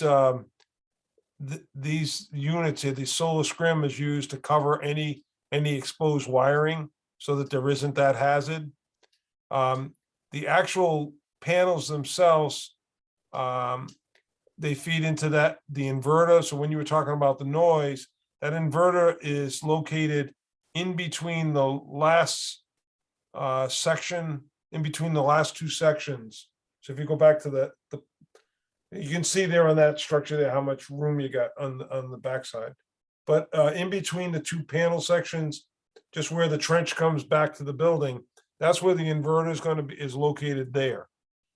It's pretty far away from any occupied area, anyone who's a receptor for any kind of noise that comes off an inverter. And any question about glare or anything from these panels, similarly, there really isn't any receptors that are close to where these panels are that would be subject to a glare problem. The closest properties, I don't know if can you scroll a little bit? Can you see the border on that side of the building? That line there that you see there is the back of the properties that are on Winter Street. And those are pretty far away, and they're also up a big embankment. So they don't really, this is really not in a position where it has those kinds of concerns, although those can sometimes be concerns. But I don't see that they are in this case. And two of those properties that are directly on the other side are actually owned and controlled by CNT, two of the properties that are on Winter Street. It's an accessory to this use, and they need to be responsible for the panels should they ever get to the point of the end of the useful life. If the board wants to put in a condition that says that they have to dispose of them within a certain period of time of inactivity, I don't think that that's an unreasonable request to make sure that they have a mechanism or a time limit in which they can let them sit idle. I've had that on regular solar fields that I've done elsewhere. But I don't see where it's really going to be a hindrance to anything in this area. They occupy a large piece of land that there's really no close abutters to. That's all I really get to add to this.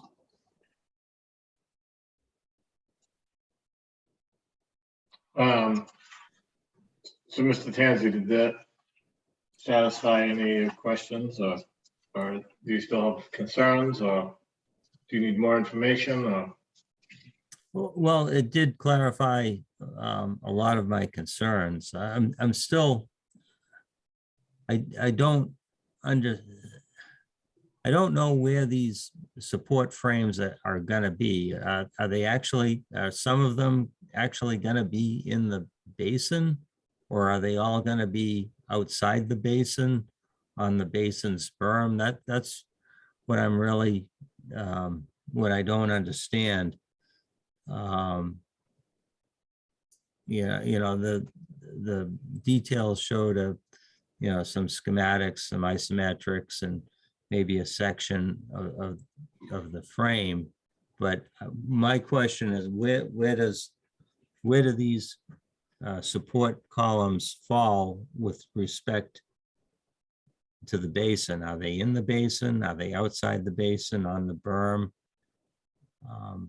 For the most part, they're on the berm. There are some of them on the back side of them that they are in the actual area of the basin itself, on the edge, on the like the leading edge of the basin itself. But pretty much it's because it's kind of difficult to see it, because you see in the panels, and a part of the panels is before the supports. You can see the little dots there where the supports are. Oh, yeah, yeah. So you can see where those are. In that middle section, I think that's the area where they kind of extend back a little bit further into the basin. Those back supports. So, But they're only posts that are in that basin. They don't, I would say that they don't really hinder the function of the basin. The basin at most would ever have is like 2 feet of water in it. And that's not even close to wherever the, where the panels are or where the electrical components are. But it's hard to see it there. I agree with you. It's hard to actually see exactly how they. So Mr. Silva, really tonight, we need to, so if Mr. Tansey needs, I think what we should do now is decide if this is a major or minor modification, correct? Yes. And then, so, Mr. DeVoegrin, do you have an opinion? And Mr. Tansey? Yeah, I have an opinion. So I believe, from my perspective, and respectfully will disagree with Mr. Tansey, that it's a minor modification, not a full site plan or a major modification. If you look at the zoning bylaw and you look at the section 22, which is solar photovoltaic facilities, it says that applicability, this section applies to all ground mounted solar photovoltaic installations. Okay. So then you go to our definition of a ground solar mount photovoltaic facility. A solar photovoltaic system is a structurally ground mounted to the ground and is not roof mounted, which is designed to supply less than 50% of its electrical output for use on site. This is supplying all of its electrical output on site. So I would argue that this is not, that bylaw, section 22, is not applicable. So it does not require a full site plan review, and that it can be done as a minor modification.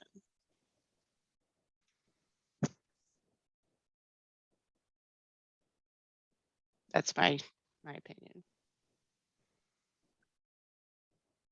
Mr. Tansey? well,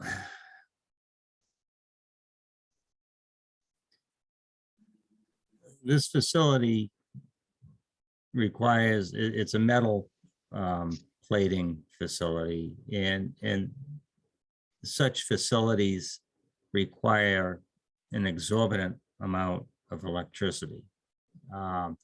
And, usually panels of this magnitude would be to supply power to the grid and supply, an individual homeowner's needs.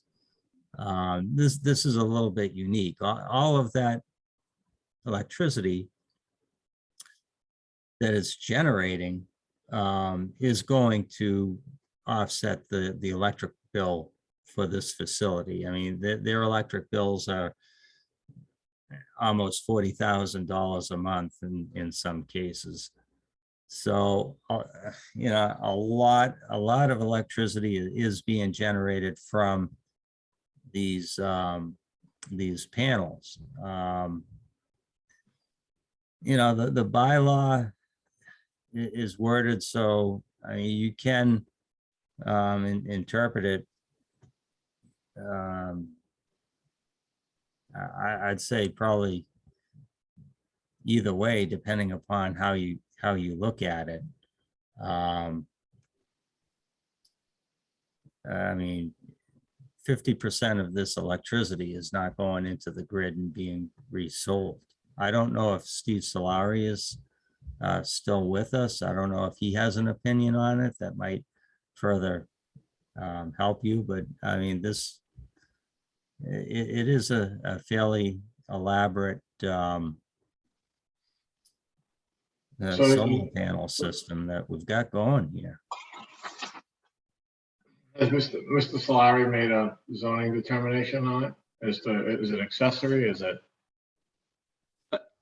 Chairman, yeah, when I first looked at it, again, as you know, our bylaws are spread out as Jen has proven, and, Mr. Tanzi, that it's multiple sections. We have the bylaw, we have the use, and then we have the definition. So it is confusion in this, but after, talking to Jen and going through the definition, I did talk to Mr. Tanzi before, but if you do go by what our definition is, and that is the zoning bylaw, I mean, you have to follow it. I mean, that is the case. I apologize. I'm at home and I don't have a book in front of me to go back on some of these questions, but I have been in talks with both Greg and Jen, and it's been a confusion back and forth, but Jen has pointed out to me the definition and what the definition is of a solar farm and the capacity of going out to the grid or going back, or the whole going back. So, I, as the zoning enforcement officer, I have to follow the town's bylaws and, the definitions that are in place. Oh, if I may. Yeah. Pat, Sure, Mr. Jimmy, go ahead. well,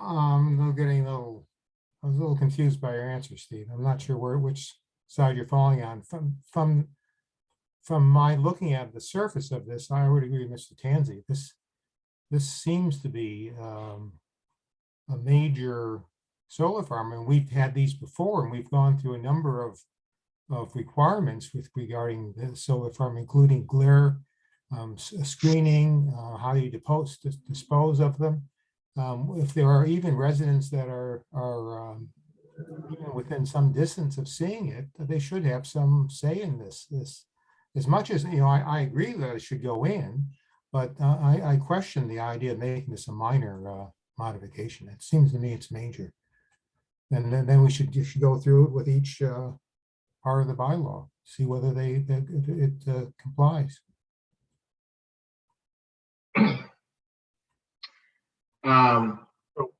So if I may, my take on it is a little bit towards, it would be a little bit towards a minor, only because this is not a solar farm that is producing energy that's all going back to the grid.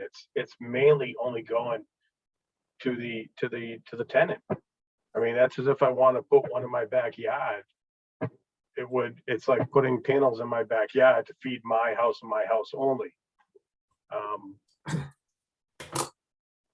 So that's kind of my take on it. I mean, I'm also looking, and we'll get into this a little further. I'm looking at a little differences between Mr. Silva's drawings and the other drawings from the photovoltaic system, their stuff.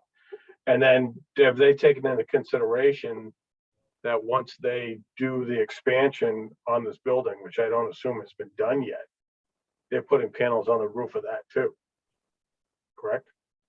There These- there was an extension of the building, and there was panels put on there. So that construction's been done? Are you talking about the last modification? Yes. Can clarify that a little bit. Sean Mayer from Winter Street, and the facilities manager at CNT. And we do have the construction of the building is done, is not officially completed. We have put in additional solar panels as well on that new addition. However, that is not going to handle the entire load that we have here. This, even with the addition of those new panels, this will not cover the entire building. Okay. So I get, so So I guess I'm confused too, because this may be a minor modification, right? We really don't have a clear zoning determination, do we, at this point? I mean, I'd like to see this. I think it's great for that business. I think it's low impact. I think it's, I mean, I think it's an easy thing, but I just want to, I guess I just want to make sure it's not going to impact the drainage at all. Is that, Mr. Silver, you're saying you have to go to Concom anyway to get the. Yeah, we have to go to conservation and that would be the next step, is to file for a notice of intent with them. I mean, does it make Or sense? an RDA, one or the other. Does it make sense for Mr. Solari and Mr. DeVobrian and Mr. Tanzi to look at this a little bit more in terms of, from a zoning perspective, to see if we can do it as a minor modification?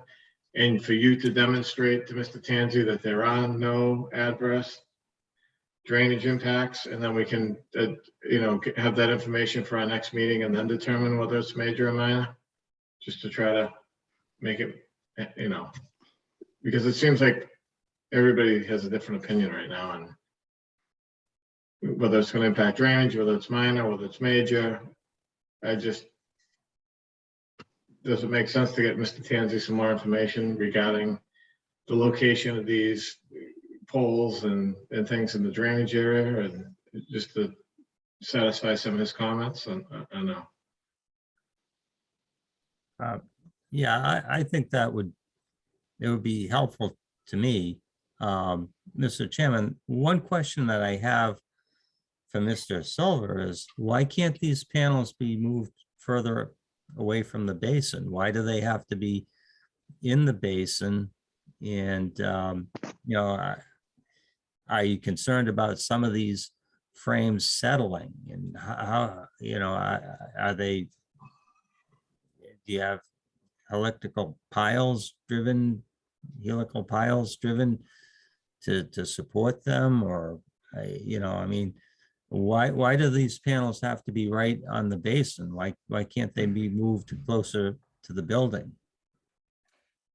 If I could, the reasoning for going over the detention basin is a space requirement. The detention basin is not being utilized for any space. These would be lifted up above the detention basin. So your first panel at the very front would be 3 feet over the top of that detention basin. The backhand side, which is actually going to be, I don't know the exact number, it's somewhere around 10 feet above, similar to kind of like how a carport is. So back to your other question of how can you access getting into it, you'll still be able to drive around and get underneath and go into it. Moving these panels out actually lands onto our access road that's out in front of there. So we were trying to utilize a space in which is no longer utilized, and we thought solar would be a great way to be able to do that, be able to make some electricity production for our building and offset some of the costs.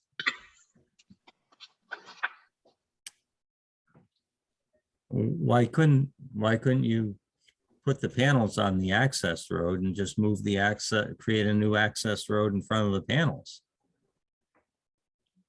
I don't feel that I'll have enough room having a truck going around there and any potential that I have for plans later on back there.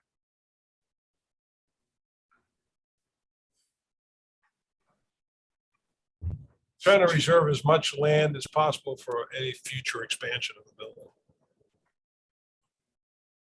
Well, if you expanded the building back in front of the panels, wouldn't the building cast shadows on the panels, or at least some Not of them? with the distance in which that it's at.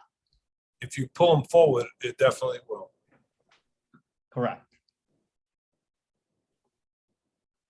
Mr. Chairman, I think your suggestion is the right one. I think this should be off to another meeting when more data can be obtained. I'm not ready to make a decision on this. I'm still leaning towards a minor modification. I can be convinced that's minor, but I think there are a number of things that we have to talk about before we make any decision. Well,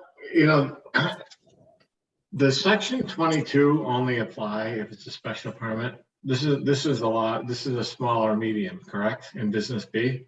That's correct. That's correct. So section 21 seems to provide, section 22 seems to be, and this is where I'd like Mr. Solari to look a little bit more, is that it seems like this is the special permit process.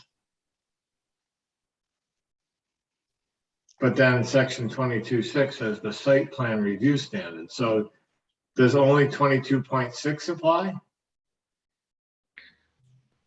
I think Because- the size of it and location is allowed by right. So I don't know why I'd need a special permit. Right, so what I'm saying is that if there's only 22.6 apply, so does it, you know what I mean? Does it, So, yeah, so I would, so to answer your question, I mean, I'm not the zoning enforcement officer. And stuff. Go right ahead. You need an official. we all opinion play from the the zoning ZBA. enforcement officer, right? I know, Yeah. but I would say that yes, that 22.6 would be the only thing that would apply if this were a standalone, small to medium solar photovoltaic facility that was generating energy that was being sold back to the grid. Because this is not a standalone system, it's being energy that's being generated for consumption by the user.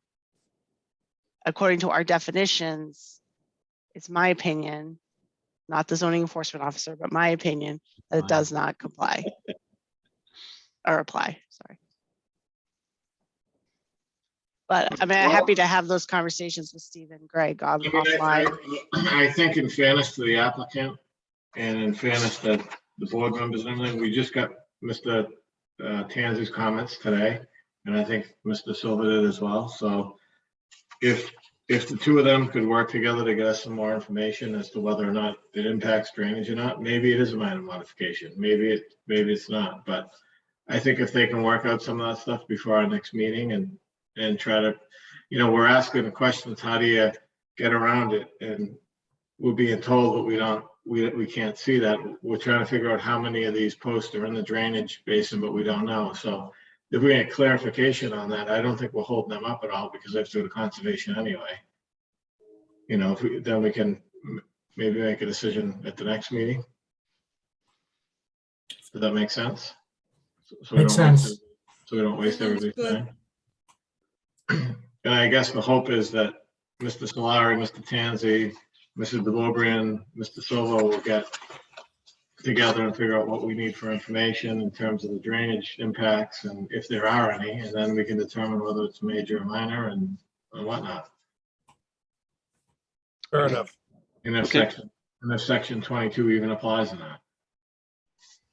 So, So your next meeting is February 16th? Is that when you'd like to reschedule this for? that's when we have Mr. So at 5:30, you have workshop with Mr. Bobrowski, and then your regular meeting starts at 6:30. You have a public hearing for 900 Bedford Street. And then you have a public meeting for the referral of the street acceptance for Dewdrop Lane. Those are the only things on your agenda right now. I don't put it on for the 16th, just to keep it moving. Okay. Because if we determine it's minor, it's not a big deal. If we determine it's major, we got to do other stuff. I mean, I'm hoping we can find the impacts are minimal, you know? Does that make sense, Mr. Jimmy? Yeah, I'll make the motion that we continue this hearing to, February 16th, is it, Jennifer? Yes, you don't really need to because it's not a hearing, but that's fine. All right. February 16th at 6:30. Are you okay with that, Mr. Silver, Mr. Mayor? Fine by me.